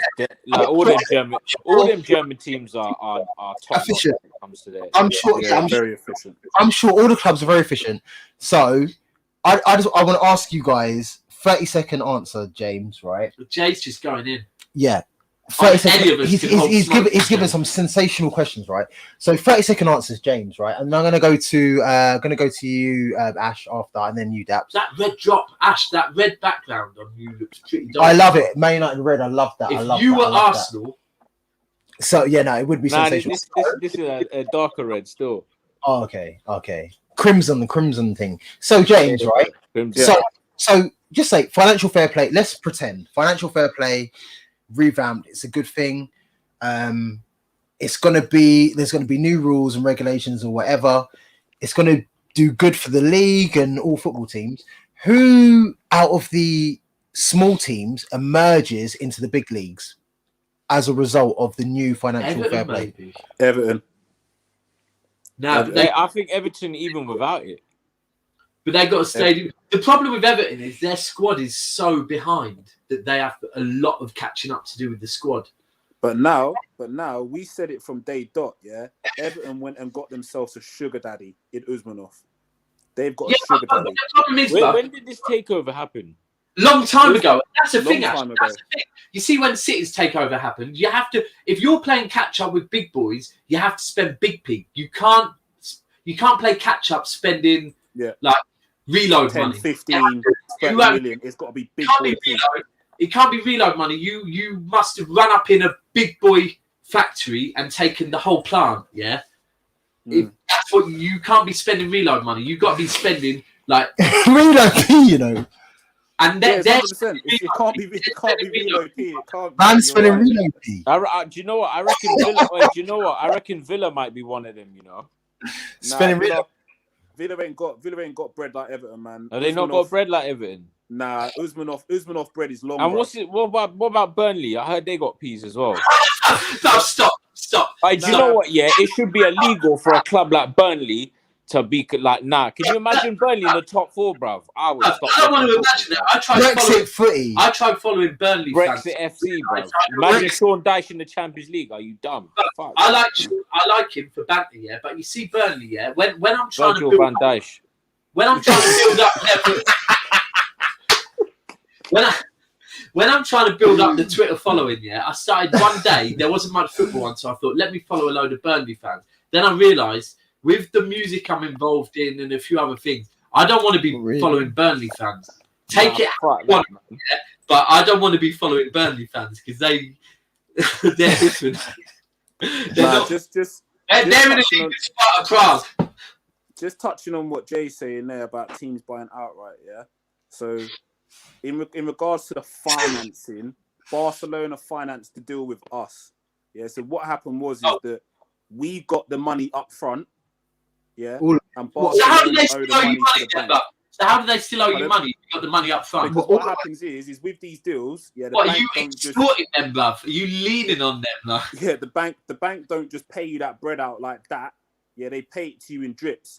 This is pay back waffle, like honestly. That's how they work, bruv. I heard Liverpool did it, yeah, because Liverpool knew that Barcelona were in trouble. And they knew that they wasn't going to get their money. James, you didn't know that. You're just agreeing it because it's positive. What I'm saying is, no. This guy, listen, I'm nodding. Looking for anything to pull out. I'm nodding because, bruv, it could quite possibly be. That could quite possibly be. Yeah, but it's positive. It's positive, bruv. That's why you said it could do be you know positive. another thing that's fact? And the bank is a guarantee you're going to get your money. 100%. You ain't going to get Champions League football. You have to finish in the top 4, bruv. That's another fact. How about that?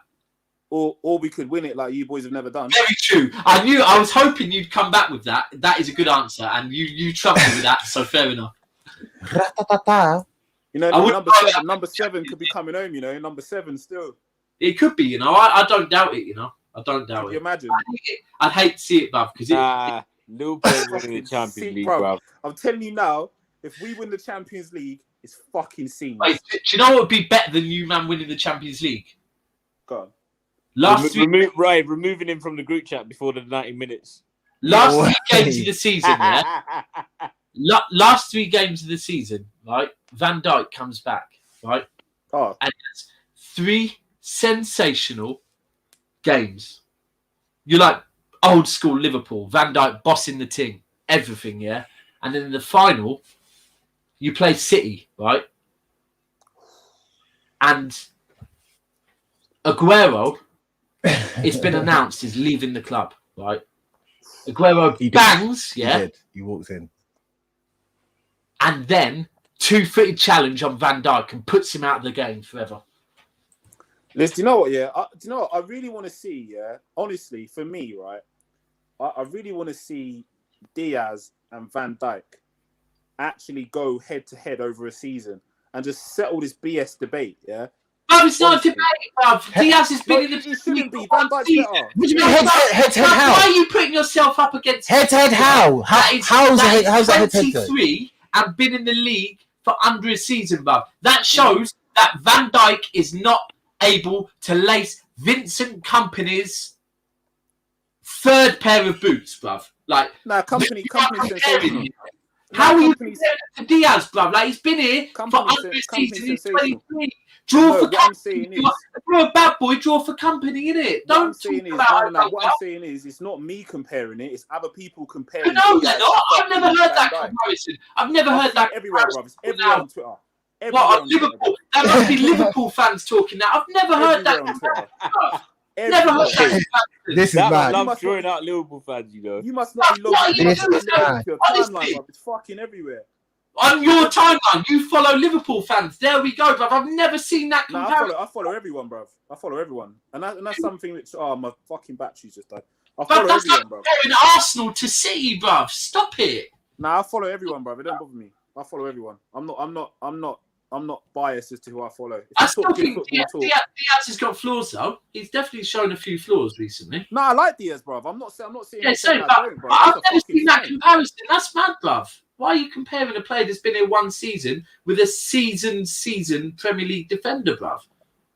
No, bro. Do you know what? I love your honesty, yeah. Because the problem is there's City fans out there that are, and that's the problem. There's man. Yeah, that they're don't not Van City Dijk fans, shit, bruv. this and that. Listen, them man there, yeah, are Ash's pet hate. They're virgins, yeah. They're just for Twitter. Oh, football Twitter. Fuck Yeah, bro. no, you're right. Yeah, there's them football Twitter man out there. You know them man that have to that are embarrassed to show their face, so they got to hide behind the fucking. Get out of here, man. Yeah, My I guy, agree. Yes, You man. know what? Yeah, the Twitter people with the worst takes have always got a footballer as their Avi. I was going to ask you though, Ash. Do you ever retweet them? So I do retweet some of them because I think they're pretty funny still. It depends. If they're talking sense, I'll retweet it. When, But Some of them are insane, bruv. I've seen 16-year-old City players like compared to like Werner, and however much we want to banter Werner, if we're all 100, yeah, Werner, despite the ability in front of goal, Werner is doing some good things, yeah. he's sick. Werner's sick. I was saying this in the chat the other day. Once he finds a net, yeah, he'll be one of the best forwards in the league. I feel like before he does that, yeah, I feel like he will firstly become the provider, right? And then once 100%. he becomes the provider, he will then start banging. so he needs to learn to play on the left. Back to the Twitter virgins. I've seen 16-year-old City players playing one Carabao Cup game and being compared to Werner, bruv. Like, it's just dead. Like, stop it, please. No, it is. Please. Especially when you've never seen main road. Just stop it. No, it is.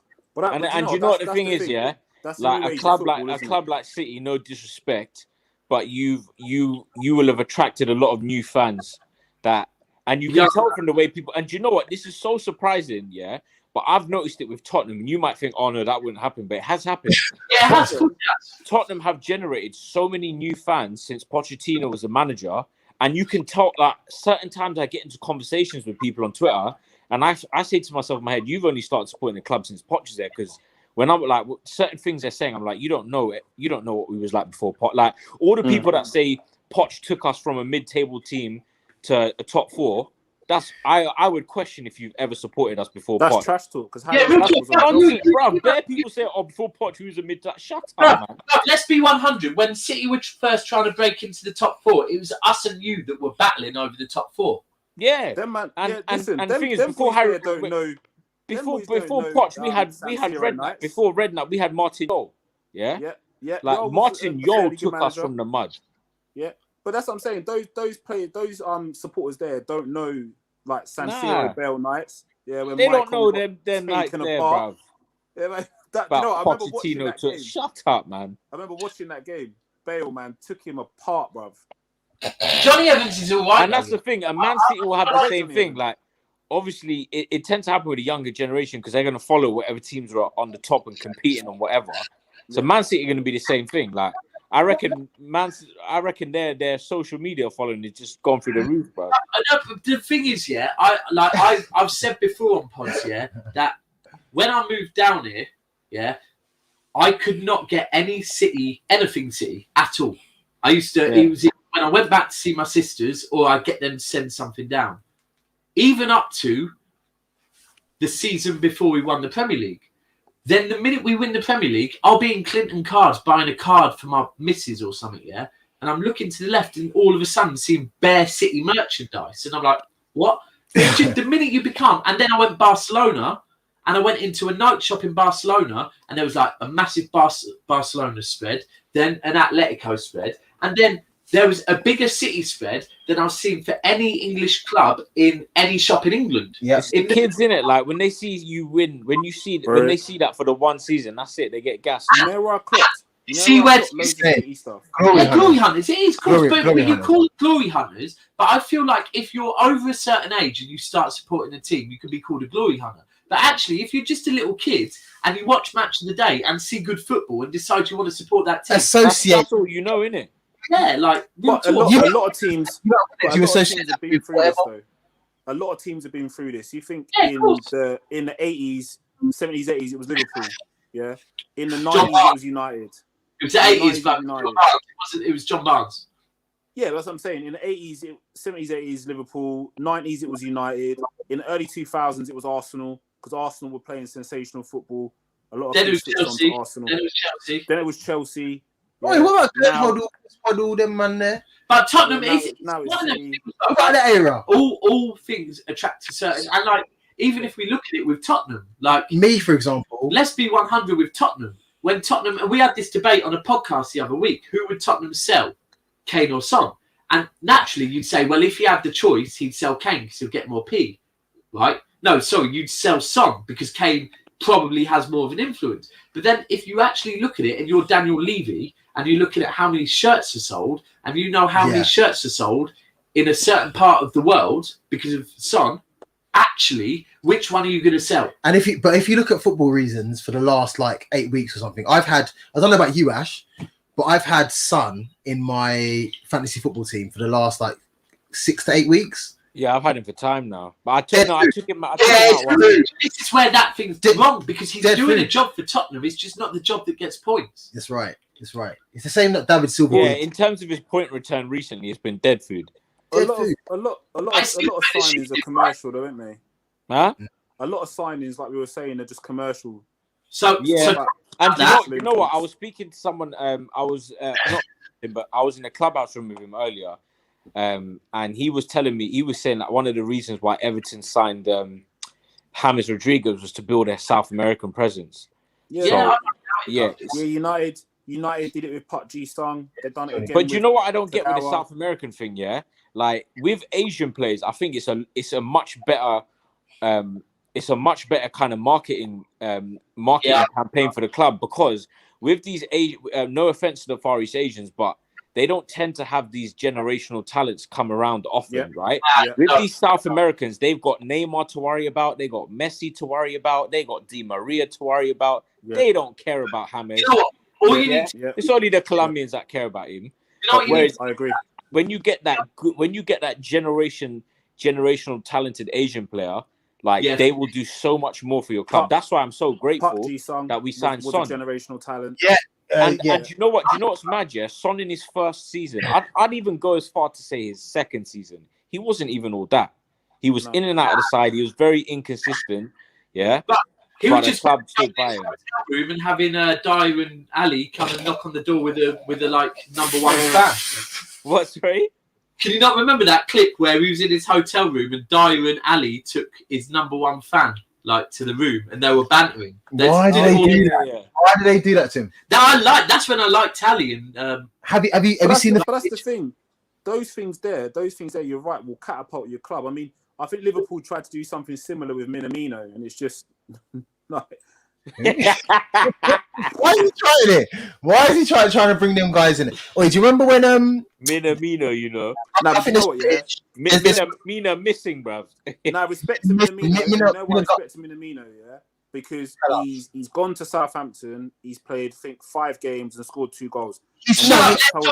Let's forget him and talk about Lingard. And we've kept fucking Divock Origi, and he's done nothing. So yeah, Origi won you a Champions League though, didn't he? Bro, I want to talk. Do you know what? Yeah, to death, bro. To death. I want to peel back the layers. Obviously, we started to get into it. I told you, man. Come on, I'm here, man. I'm here for we started getting into it. So James said, like, we were asking James, questions. spit a bar in it because you used to see hazardous. we asked it. Tell you something. Oh, go on then. No. Go on. You were talking about. No. I literally wasn't. That was the end of my sentence. No, you said about me. Used to be an MC. I tried to be an MC. used to be an MC, like you said, used to be a bit of a like. He's going to start trying to. You're I swear you were trying to take it somewhere earlier as well. I was trying. You were trying to take it. But you see when you see them people that are trying to create atmosphere. Yeah, right. You were trying to do it earlier on. I was, and I'm here for it, man. I'm here for it. I'm not here for it. Me and you spoke. There's no atmosphere. He was trying. Yeah, I know, but I was trying to create some, some content. But so we'll wait for now. So yeah, we talked to James. James told us something that people might find surprising about him. What you're going to try and do right now, and I rate it. What am I You're going to try and peel back some layers with Ash. I am, and I don't think this guy's pretty Teflon with this. He is. So we start with some basic stuff first. So Ash, this is basic question. Yeah, obviously you're a Spurs fan. Yeah. Where are you based? In Harrow. You're in Harrow. Okay, cool. Okay, yeah, very basic. Let me just throw the same question to you for the first. By you boys. Bit. Before Yes. you get deep with Ash, I'm gonna cut out. All right. And then be a viewer. Thiago's father. Listen, let me go get my iPhone charge in it. My phone's about to die. Okay. Cool. That's fine. That's fine. You can do that. We can rev up. This is ChewTheFat with your boys Daps and Soups. We've been going for 2 hours now. 2 hours, yeah. So it's a drop-in session. So if you want, you can drop in. We can have a little chat. James is still trying to find the lead. We have been talking football. We have been talking other stuff. We touched on other stuff, but we're going to peel back the layers and stuff. So if you want to jump in, you can. Just before, Thiago's father, is that your full Twitter thing there, James? Yeah, that's my full Twitter handle. Thiago's father, 89. It was the season that Liverpool probably finished second. So. Nah, look, guys, it's been a pleasure. Catch me on Twitter. James, love your also, blogs, by the way. If you go on Twitter as well, follow the Red Sea Pod on at the Red Sea Pod on Twitter. We've got a lot of content coming. So keep an eye on that. And they're going to have some great artwork real soon. But it's very difficult for two Manchester boys to do artwork. Yeah, I'm looking to sack my designer still. But please do. Bring me someone in. Wait, I'm going to take this opportunity to go to the little boys' room still. Cool. You go. Shout out my designer as well. But seriously, it's been good, man. Thank you for having me. I'm going to jump in on the PC now. Hold on.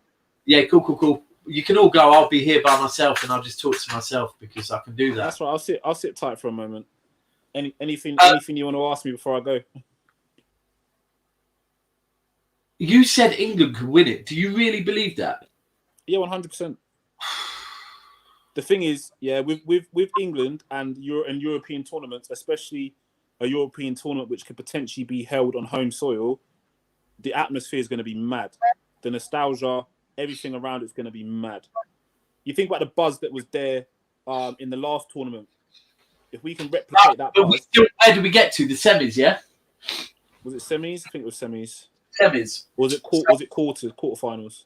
No, I think it was semis, wasn't it? Was it semis? I swear it was semis. We went out on penalties, didn't we? Against, was it probably Germany? We always go out to Germany. Oh, no, I think it was quarterfinals, I think. Ash, where did we get in the last Euros? Quarterfinals. Euros? No, not last Euros. Not last Euros, the World Cup. The Euros. Sorry, you're talking there. I was talking when it was in England. Oh, sorry. Quarterfinals in that as well.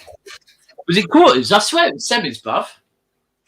In Euro 90... What was it? Euro 94? 96, I can't even remember that far. I can't even remember that far back. You should remember that, because that's when Gaza was on job. I don't remember. But yeah, just in general, with tournaments, we tend to do average, bruv. But I think the fact that it's going to be potentially on home soil is going to spur us on a little bit, and we could go on and win it. Nah, there's no way. I hope so, man. Mate, if we win it, the British public need this, man. Can you imagine the buzz if we win it? Did you say if? A lot of people that understand with the national team, yeah. When they do well, okay. So for example, when in the World Cup, when we went to the quarterfinals, the public, British public went out and they spent more. So yeah, true. Spending the economy's up, tourist attractions go up, everything gets a boom. So we need this. We need it. Yeah, but this summer's going to see that anyway, James. Like, come on. Because we're not allowed to go nowhere. We're going to see that move anyway. The fact that the government are now whacking fines if we try and go anywhere. We're all staying here. We're all spending money in England. There's going to be a mad 100%. boom. Like, 100%. but we Right, ain't beat Portugal, bruv, and we ain't beaten Germany, and we ain't beat. I even think Spain might be a dark horse because they've started to get. Spain are always up there. Spain are always up there. Yeah. But right, do you want to jump off, James? You jump Spain off. are there, Listen, innit? Spain thanks, are guys. Take care, yeah? Take it easy, bro. Thank you so much. Yeah, so Ash, like we were putting Germany up there, but the fact is, the last time when Germany played Spain not long ago. Listen, Daps. I've just seen in the comments, yeah. Hold tight, Callum. Yeah, go on. So I was saying, yeah, it's coming home. James is saying it's coming home. You're saying we don't know. Whatever. I'm not being pessimistic. No, you're not. You're not. Okay, that's fine. You're not being pessimistic and stuff. Ash is probably the same, but Callum is saying, is he the only one who feels disconnected from the national team? Fully. Do you feel disconnected from national team? Disconnected. Do you know what it is?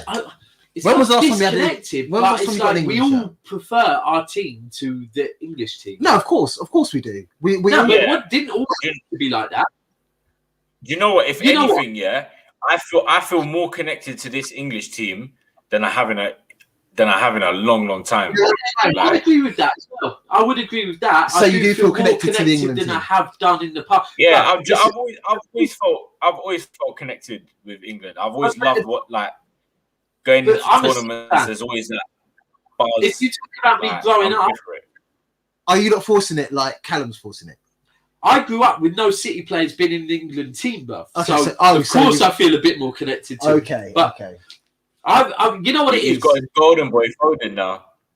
The Euros, the tournaments are always in the summer, yeah, and obviously it has to happen because there's no league games. But as well, we're deprived of football, so the minute England win one game, all of a sudden, something to latch onto. We're like, yeah, we'll support them for 2 minutes.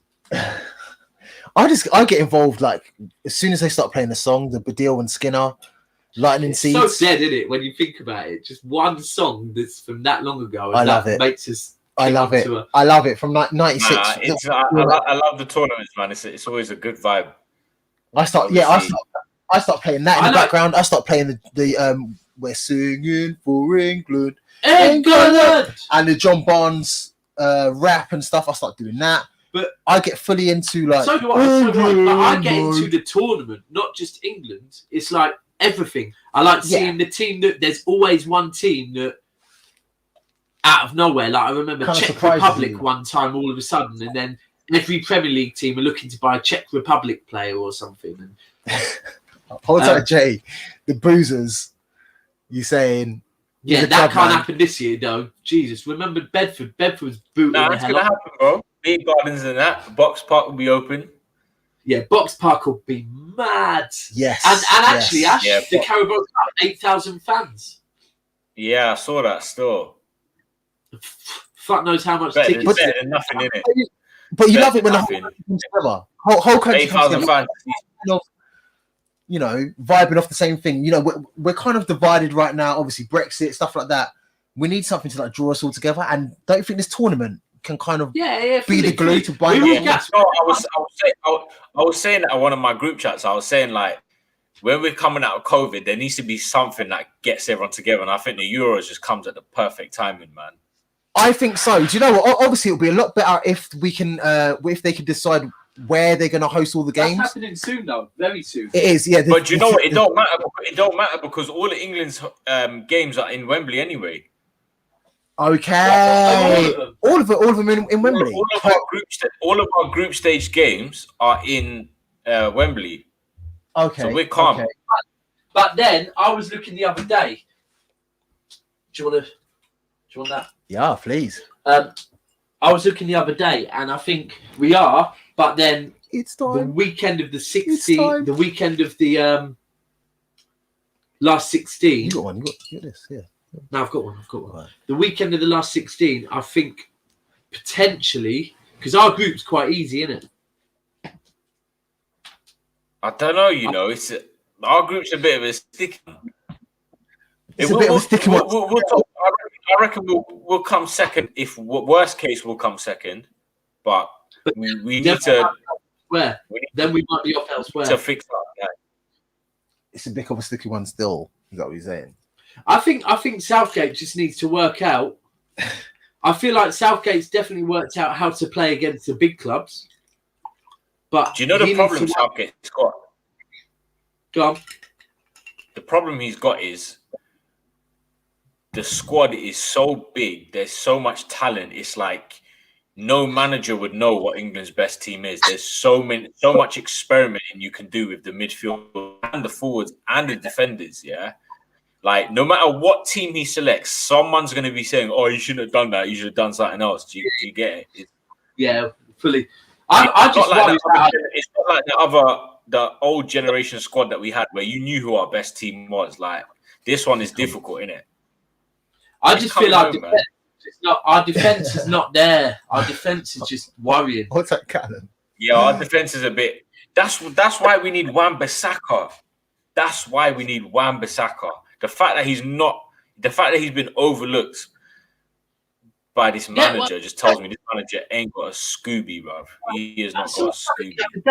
Has he not had a cap for England or something? I don't think so. Or if he has, he's had like very few. That's insane. Do you know what? I saw this stat the other day. Him not having a stat is chances created by Premier League defenders. I saw that. Sensational. Who's at the top? Who's got the most? Come on. Luke Shaw. The best defender in the world. Trent's still second, you know. Even now. Robertson's third. Cresswell, Cancelo. I get that. Cancelo don't make too many chances. Cancelo's kind of filling in as like DM central DM, bruv. So I get that. Surprising me with Luke Shaw a little bit, but I think we all know he's having a Luke Shaw's season. had a good season, man. 100%. And the thing is, like let's say England come up against someone like France or something, or Portugal. Like you need Wan-Bissaka as he's the best 1v1 defender in the Premier League. You need that. If he's coming up against Mbappe or Ronaldo, you need him in the team, not flipping. What's his name? Trent. Well, okay, so yeah, hold tight Umar as well. He's confirmed that Wan-Bissaka's had no England caps. So what about someone like? Imagine. How is he not? No senior England caps. So what about someone like Reece James? Yeah, I'm all for Reece James, but obviously, but it's still mad. In certain games, you need to play Wan-Bissaka. Yeah, fully. Not one cap for England. That's mad. No senior caps. No senior caps. Yeah, so that's no cap. Like under 21. No cap.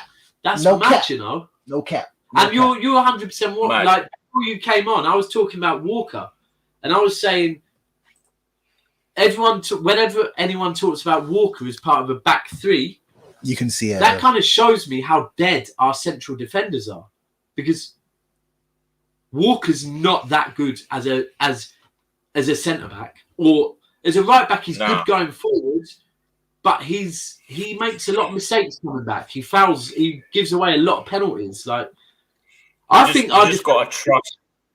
Just pick like back and forget about it, man. There's too many talented players pitch to be playing free at back. Just pick it back. Yeah, trust in your defenders. Trust in your attack.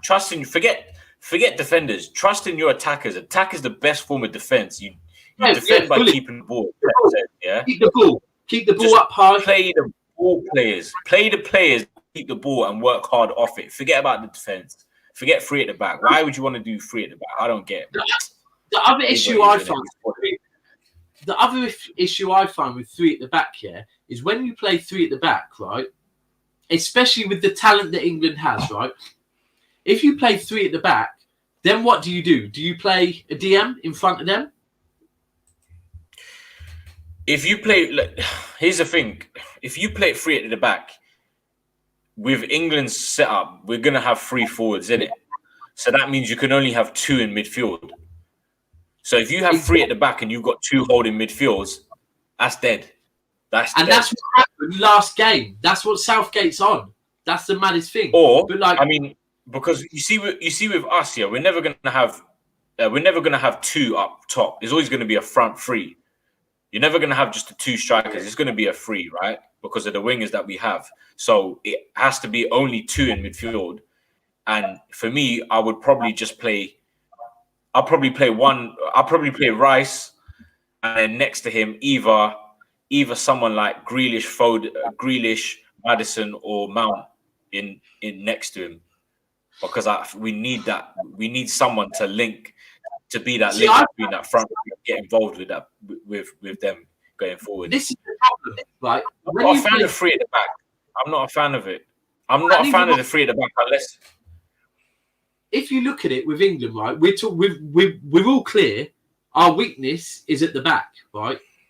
So if we really, really simplify everything, if our weakness is at the back, why are we then using 3 of our 11 players, actually 4, because I'll throw in keepers, and that's an issue for us as well, right, on defenders, which then you move forward one, right? So Declan Rice, but then, however much I hate Liverpool, Henderson is England's captain.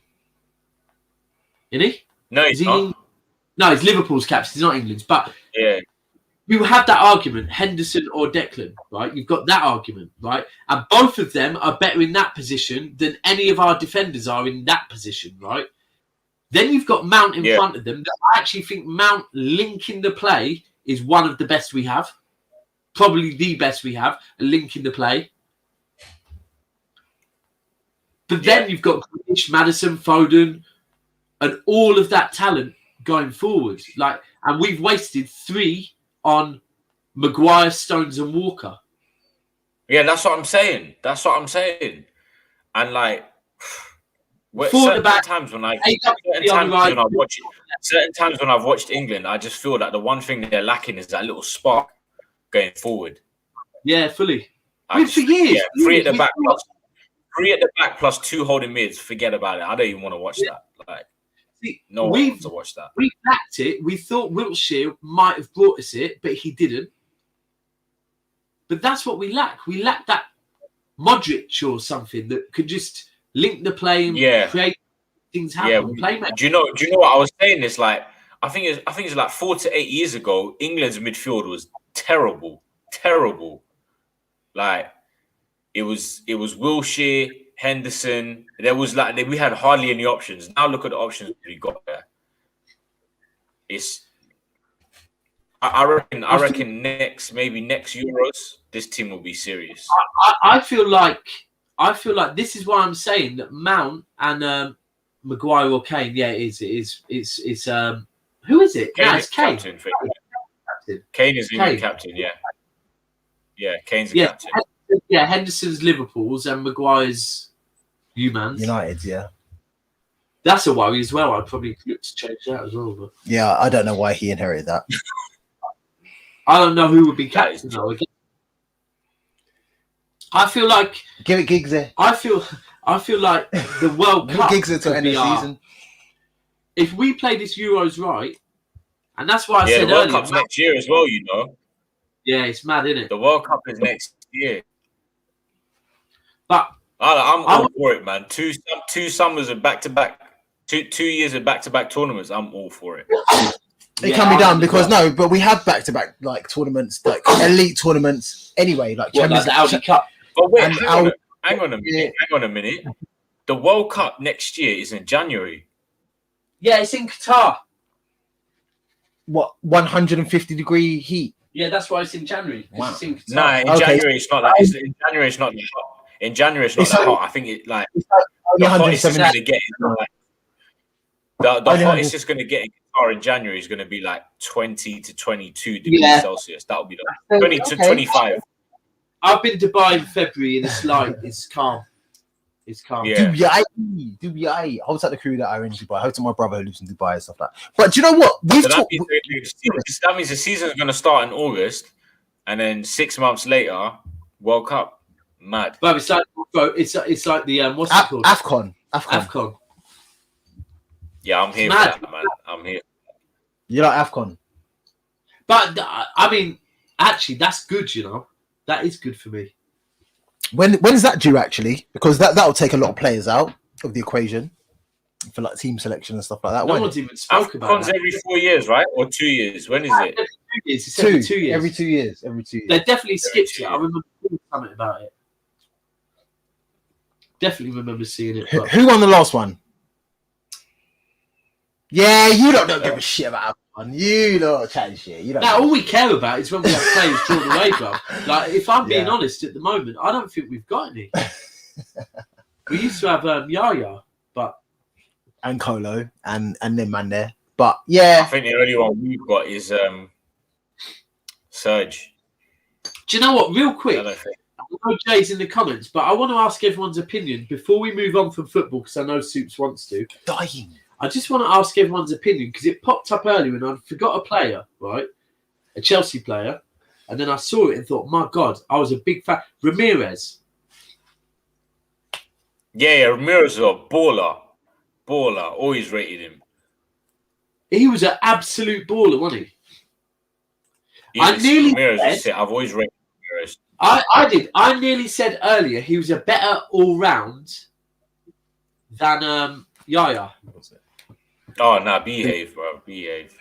All-round. Who was better? Ramirez, all-round. Nah. I'm not critical Yaya. of Yaya. As a City fan, I saw flaws in Yaya. Like, he was a game winner, but he had a lot of flaws. He didn't track back.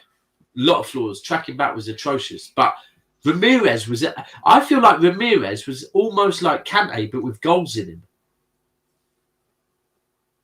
How long was he? Ramirez worked great. How long was he at Chelsea? He was there for a minute, bro. He was there for 1 minute. Ramirez was there for... And Ramirez could tuck. Part of the spine. That's what I'm saying. A better all-rounder. I was thinking Ramirez do you know what? Ramirez, yeah. Slimani, you know. Everyone talks about I'll never Kante. forget that. Say that again. I'd never forget his chip, you know. His what? Chip. His chip at the camp Nou. New camp. Yeah. Ramirez at the new camp. Yeah. Absolute baller. Honestly, the more I think about it, when I saw it earlier, I used to worry when he played, bruv, because he'd pop up.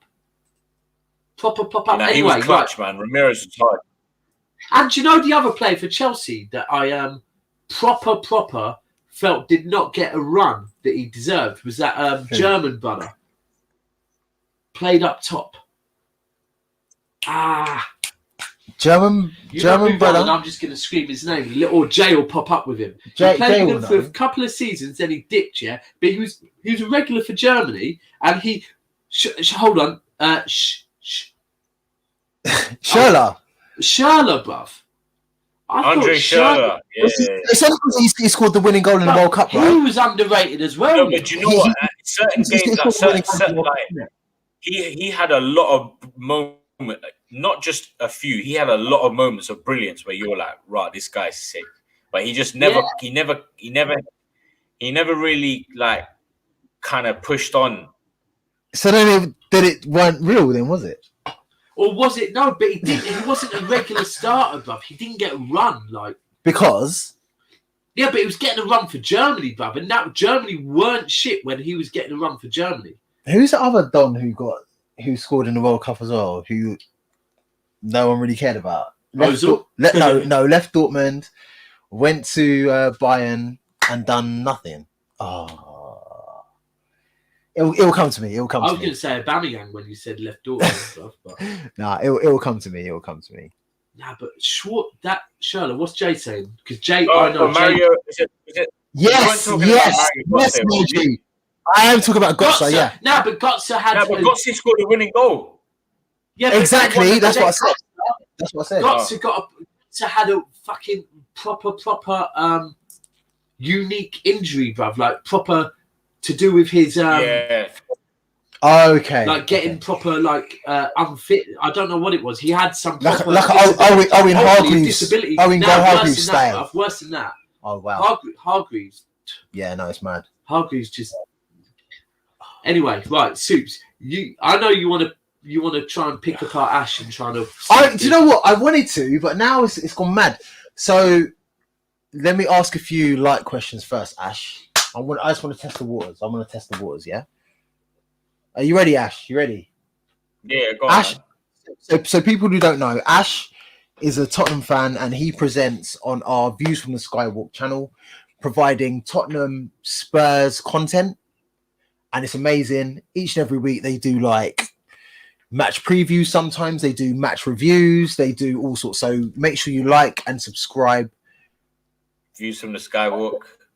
Views from the Skywalk. Make sure you get on there. You know, if you got something to say, just like get on there, and they'll talk about it. It's been great, like sensational. And it's vibes. The best thing about that show. Yeah, vibes, man. I always enjoy recording it still. It's very good. Like we always anticipate like when you're going to do a show, and you do provide like good information and stuff. It's really good. And the one thing I've got with Ash, is your memory, bruv. Right. Last week you proved it, right?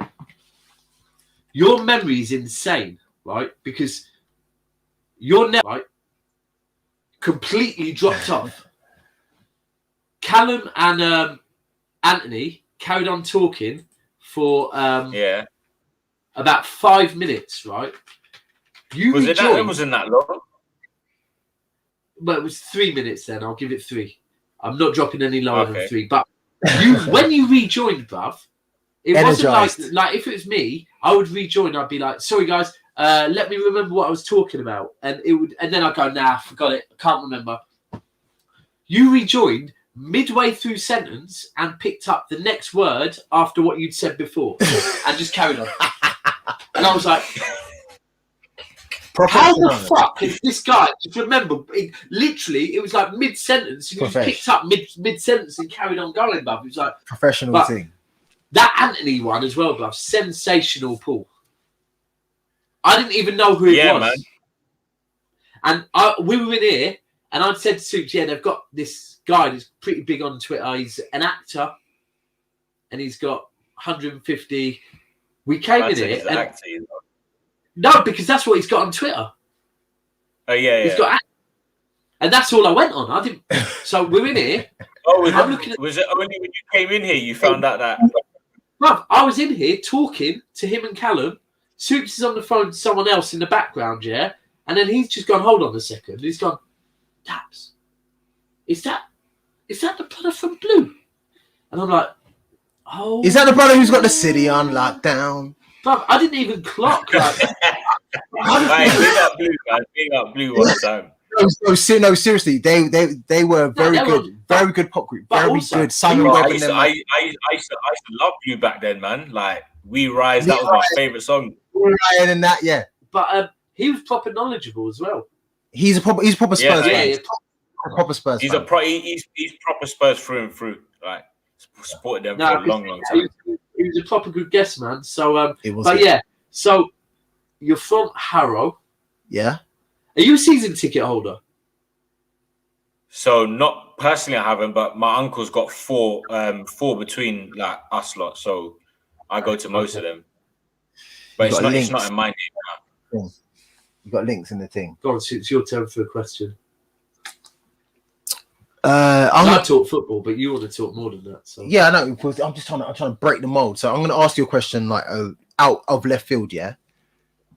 Would you rather be 1'11" or 11'1"? Wait, what did you say? Sorry. Would you rather be 1'11" or 11'1"?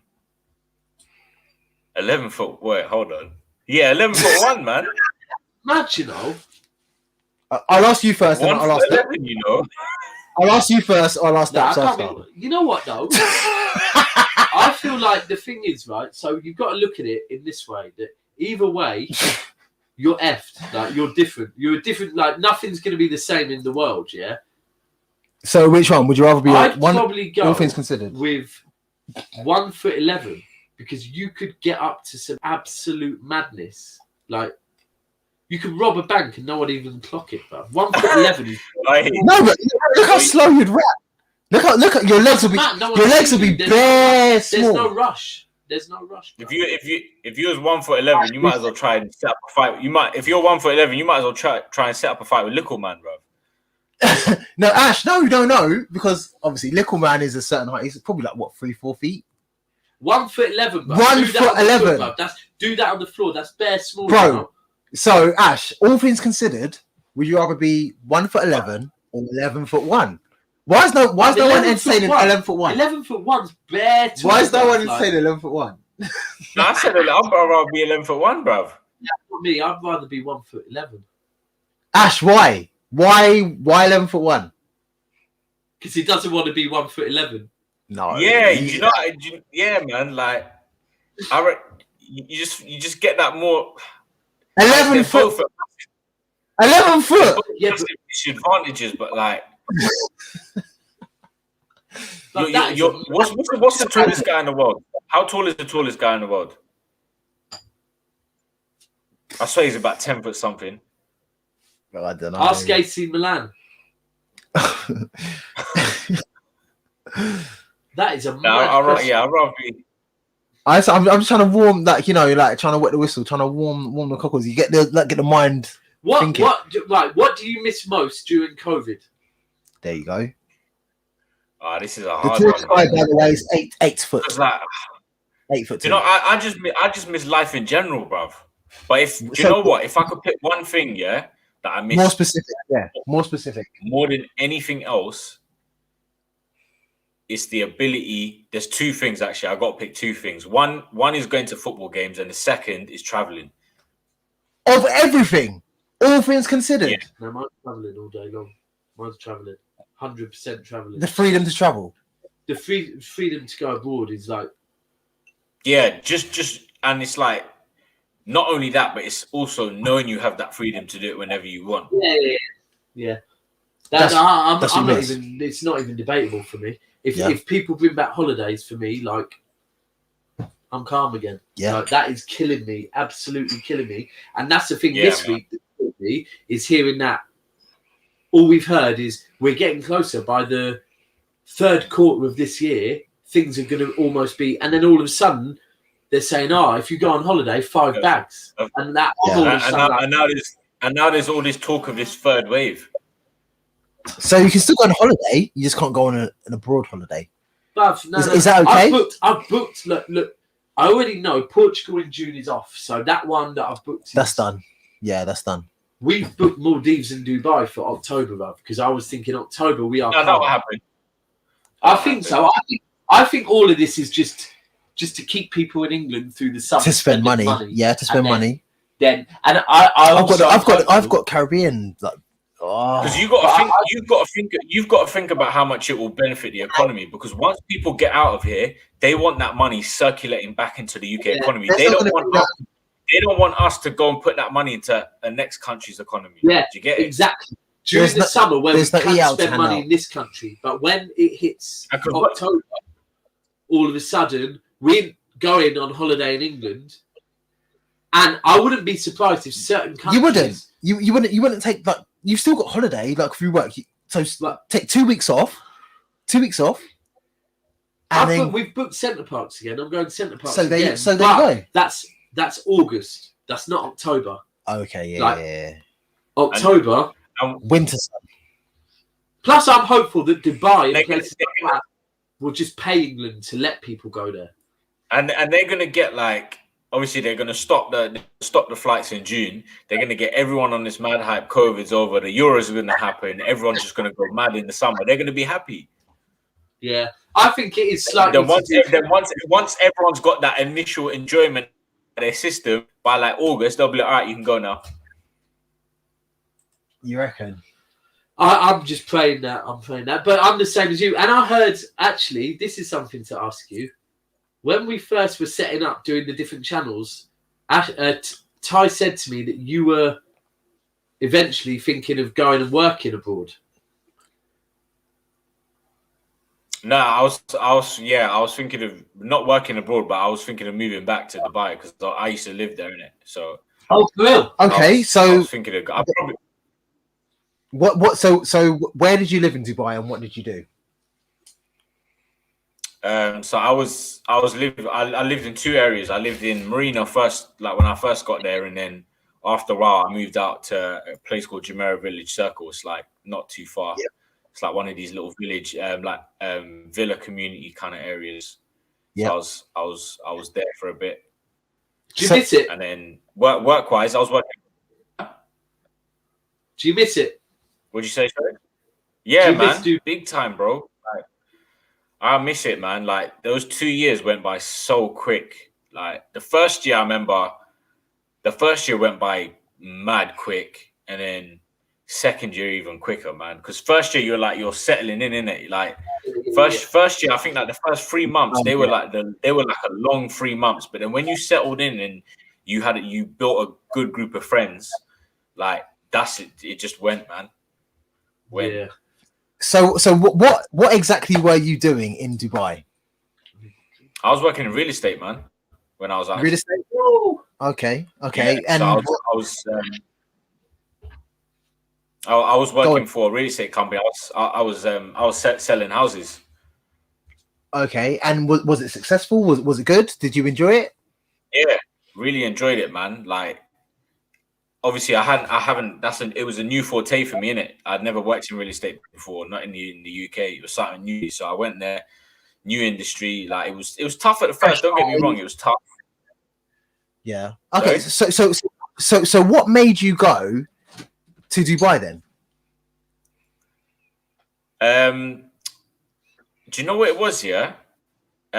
One of my friends used to work there, and then he used to work for one of the rival companies that I ended up working for, and then a recruiter, like you know how just recruiters ring you sometimes, innit? Yeah. So I remember a recruiter rang me, so started telling me about this, and I was like, yeah, one of my boys used to do that. So I rang him up and I spoke to him about it, and he was like, yeah, bro, you should have told me early. He was like, yeah, you should have rang me earlier, blah blah blah. So I was like, so we started talking about the role, like, you know, what the potential is out there, and like I remember that it was so quick from the moment I got off the phone to my boy, like 2 months later I was out there. Okay, so that's good. Obviously, there was an opportunity out there, and you fit the bill, so you went out there, you fulfilled the role. Why did you come back then? So I came back because my mum wasn't feeling too well, and both my siblings, they live abroad. So I was like the only one. And then I remember I was actually, I went back as a holiday just to see like family and friends in it. I didn't even pack all my stuff. So I went back as a holiday. I saw she wasn't well. I was like, I can't leave her like this on her own. So I ended up staying. And before you know it, 2 years later, here I am. Okay. 2 years later, I am. So is the role still open to you, or is it closed off now? I'm self-employed now. So if I go back out, I'll just be self-employed. But you know what? The mad thing with Dubai that I've look at that hole already in this damn tracksuit. Benjart fits up. Holds up, Benjart. The thing with Dubai is that I've heard is when you're a real estate agent in Dubai, because in Dubai, when you buy property, were you in sales, not rental, right? I started off in rentals and then we went to sales, yeah. So am I right? Sales in Dubai, it has to be P, innit? It has to be what? Has to be P. They don't deal with mortgages over there because of the whole laws. Yeah, they do. Yeah, you can get mortgages, but you get mortgages, but you have to pay. I think with all fees included, in terms of like agency fees, it comes up to about 33% of the value of the property. You got to put down cash. You know what? I heard that it was you can get mortgages because of religions and whatever, because they don't believe in lending money, in borrowing money and whatever. But you've worked there, bruv, so I believe you. Trust me. You can. Yeah. I dealt with bare British, French, like Germans that came over, got mortgages. Yeah, you can. And do you know what? The banks are a lot easier with lending out there than they are here. You know, here they do all that credit check. That you ain't got no credit checks in Dubai, bro. No credit checks. They don't have a credit rating system. Dubai's a spot that I wish before I settled down, I'd gone and worked in Dubai, but it was just do you know what? I say that to myself. I said, I wish I went there when I was like 23. Because I think to myself, I want to settle down in the UK, but now I'm just like, nah, do you know what? Forget it. I'm going back there I'll probably go back for another 2 years. So now you've seen the other side of the coin. Has it opened your ears and eyes to anywhere else in the world? Not really, not for now, man. Do you know what it is? It's not really, not anywhere else in the world. Okay, obviously I go there and visit, but to live there, nah. Do you know what it is about Dubai? Yeah, everything is so accessible. Everything is within a half an hour to 40-minute drive. So like, you got everything, and the thing I love about Dubai is you've got like the best of both worlds. You got like the whole beach palm trees kind of vibe, and then you've got the city vibe as well, and they're all in close proximity of each other. Do you know what I mean? Do you know what? You know what they've even got? The furthest I ever drove to get somewhere was 40 minutes, bro. That was it. Okay. So that's good. That leads me on to the point. So Daps, you know what they've got? They've got a thing called designated driver over there. So just say there's a party or function or a restaurant or something that you want to go to, right? You could be like, you don't want to get a taxi or whatever, Uber, both ways, because obviously that's very expensive. But you can drive to the function. Someone will pick up your whip and take it back to your house. 4 pence. Like literally. Flav, I'll be honest. Like, I'll go Dubai. My daughter we worked this out the other day. She's been how many times? Yeah. She's been Dubai 5 times. 5 times. Yeah.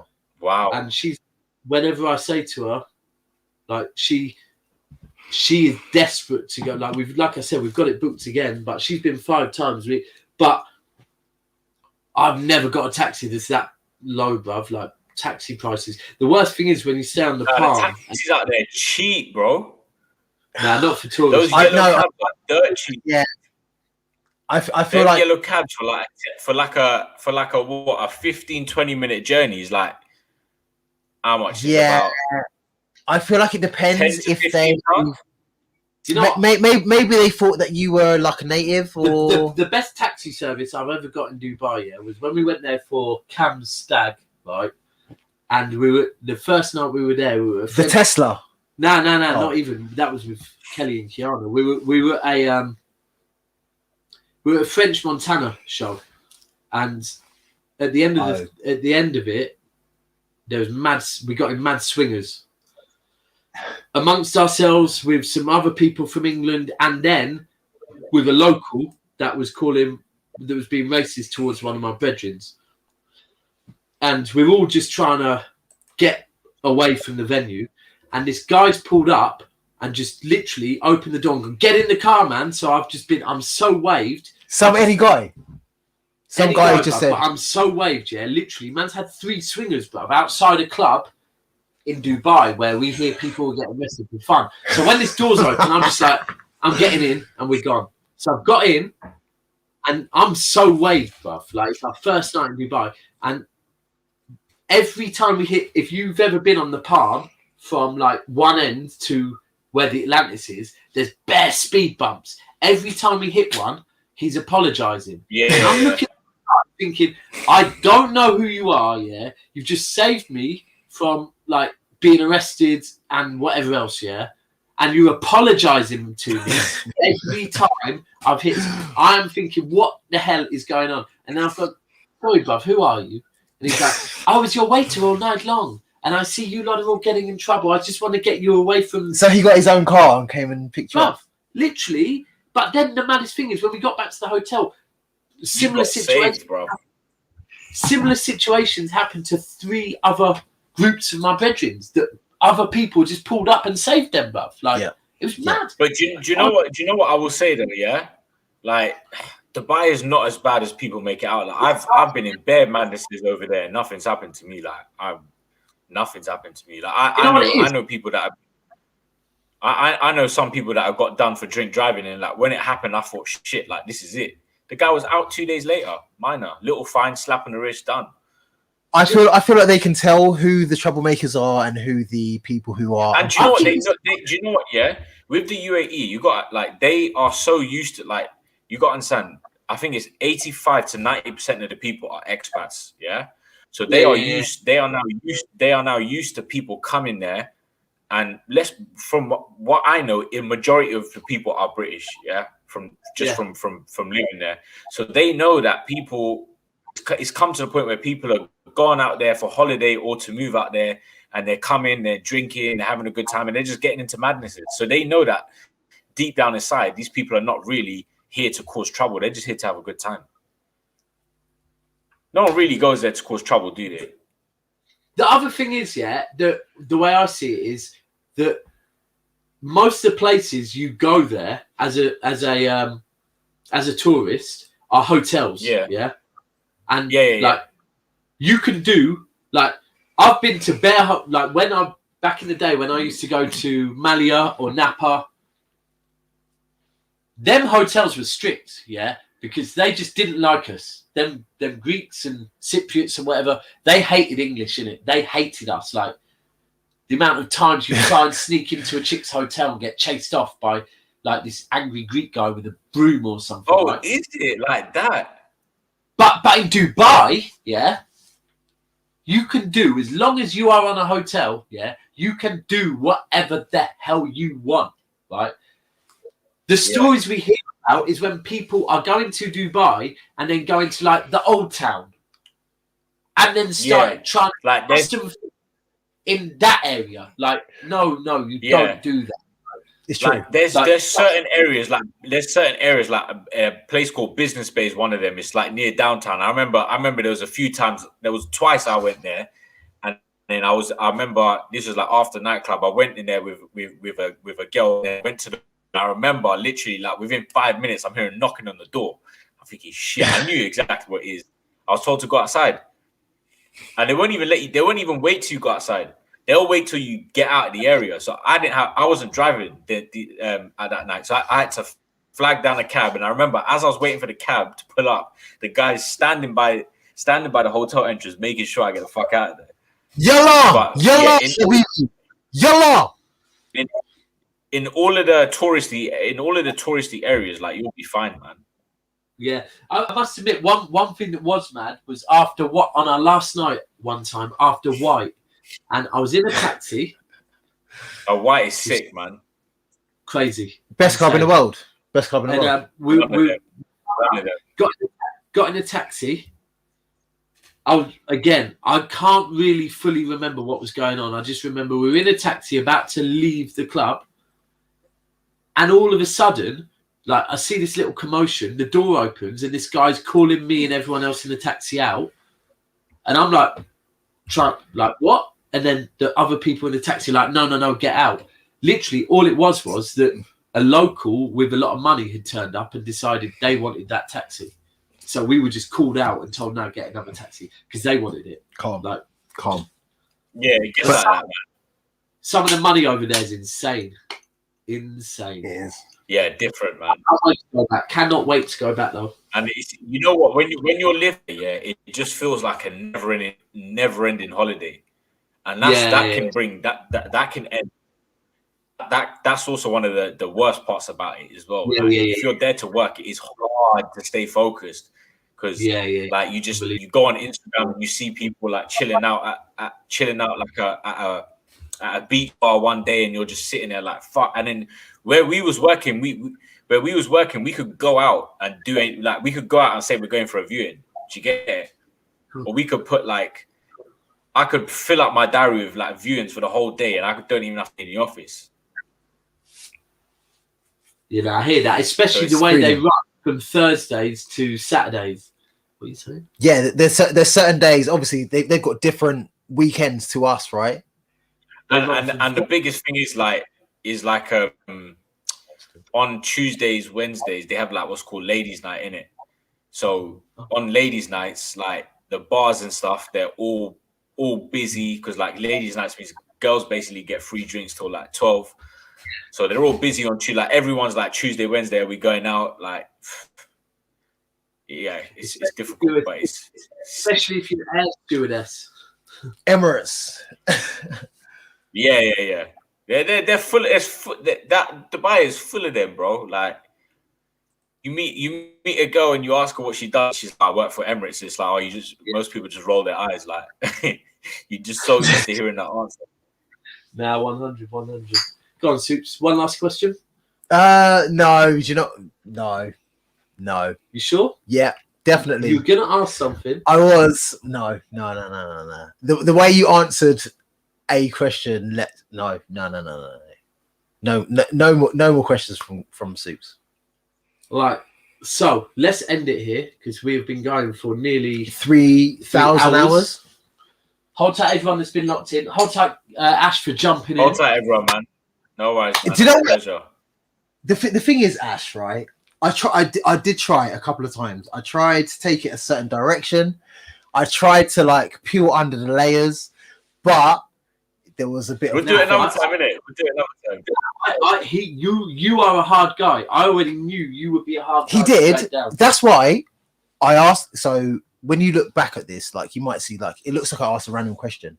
The reason I asked that was just to kind of see how you answered that, because we posed some other questions to you and you were just like giving like normal standard defense to it. So I asked that question, which doesn't really have any defense. It's like an easy question to answer, and the way you answered it was still very defensive. You need to get Ash waved the same way to get deep with Mario. You have to get Mario very waved. Yes. You know what? They're two opposite sides. Yeah, we should do a part 2. No, literally part 1. This hasn't even been like a part. Yeah, now anything. Talk. This is like we done a drop-in session. You dropped in. We'll do a dedicated session with you, Ash, and we will pull back the curtain. Yeah, because but I do want to big up Ash, the views from the Skywalk thing. Absolutely, you're being very consistent. I do believe you're going to be the first lot to hit 1,000. Appreciate that. Maybe, man. Nice. Maybe, and it is a vibe. So thank you for dropping in. And people know. No, Ash has got. Ash, you've got layers, bro. And we're gonna. I don't know, man. I'm gonna rip the blood cleat back. Swear down. I might have to get the magnums out for that one. And you know what, Ash? I'm appreciating the wardrobe as well. If I'm being honest, I'm clocking the wardrobe with you. No, not the wardrobe. I mean the wardrobe you're wearing, bruv. I'm clocking the items of clothes you wear as well. There's like an orange item that you got, bro. Yeah, I've got that. The orange. It's like a orange arm. Listen, wavy. Yeah. King, I've got that. Wavy. Fully. Orange. Oh, the jumper. Yeah. It's a wave. I was wearing it on one of the shows. Yeah, no, I'm clocking that. But listen, this has been ChewTheFat. I've been Daps. I've been Soups. That's been Man Like Ash, not Ash. Yeah, Man Like Ash. I've seen Man Like Ash. Catch you on Friday, where we will have to be confirmed tomorrow. We'll confirm it, yeah, on our social media and stuff. So stay tuned. We'll see you soon. Perfect. Thanks for having me on, guys. Take care. Good night.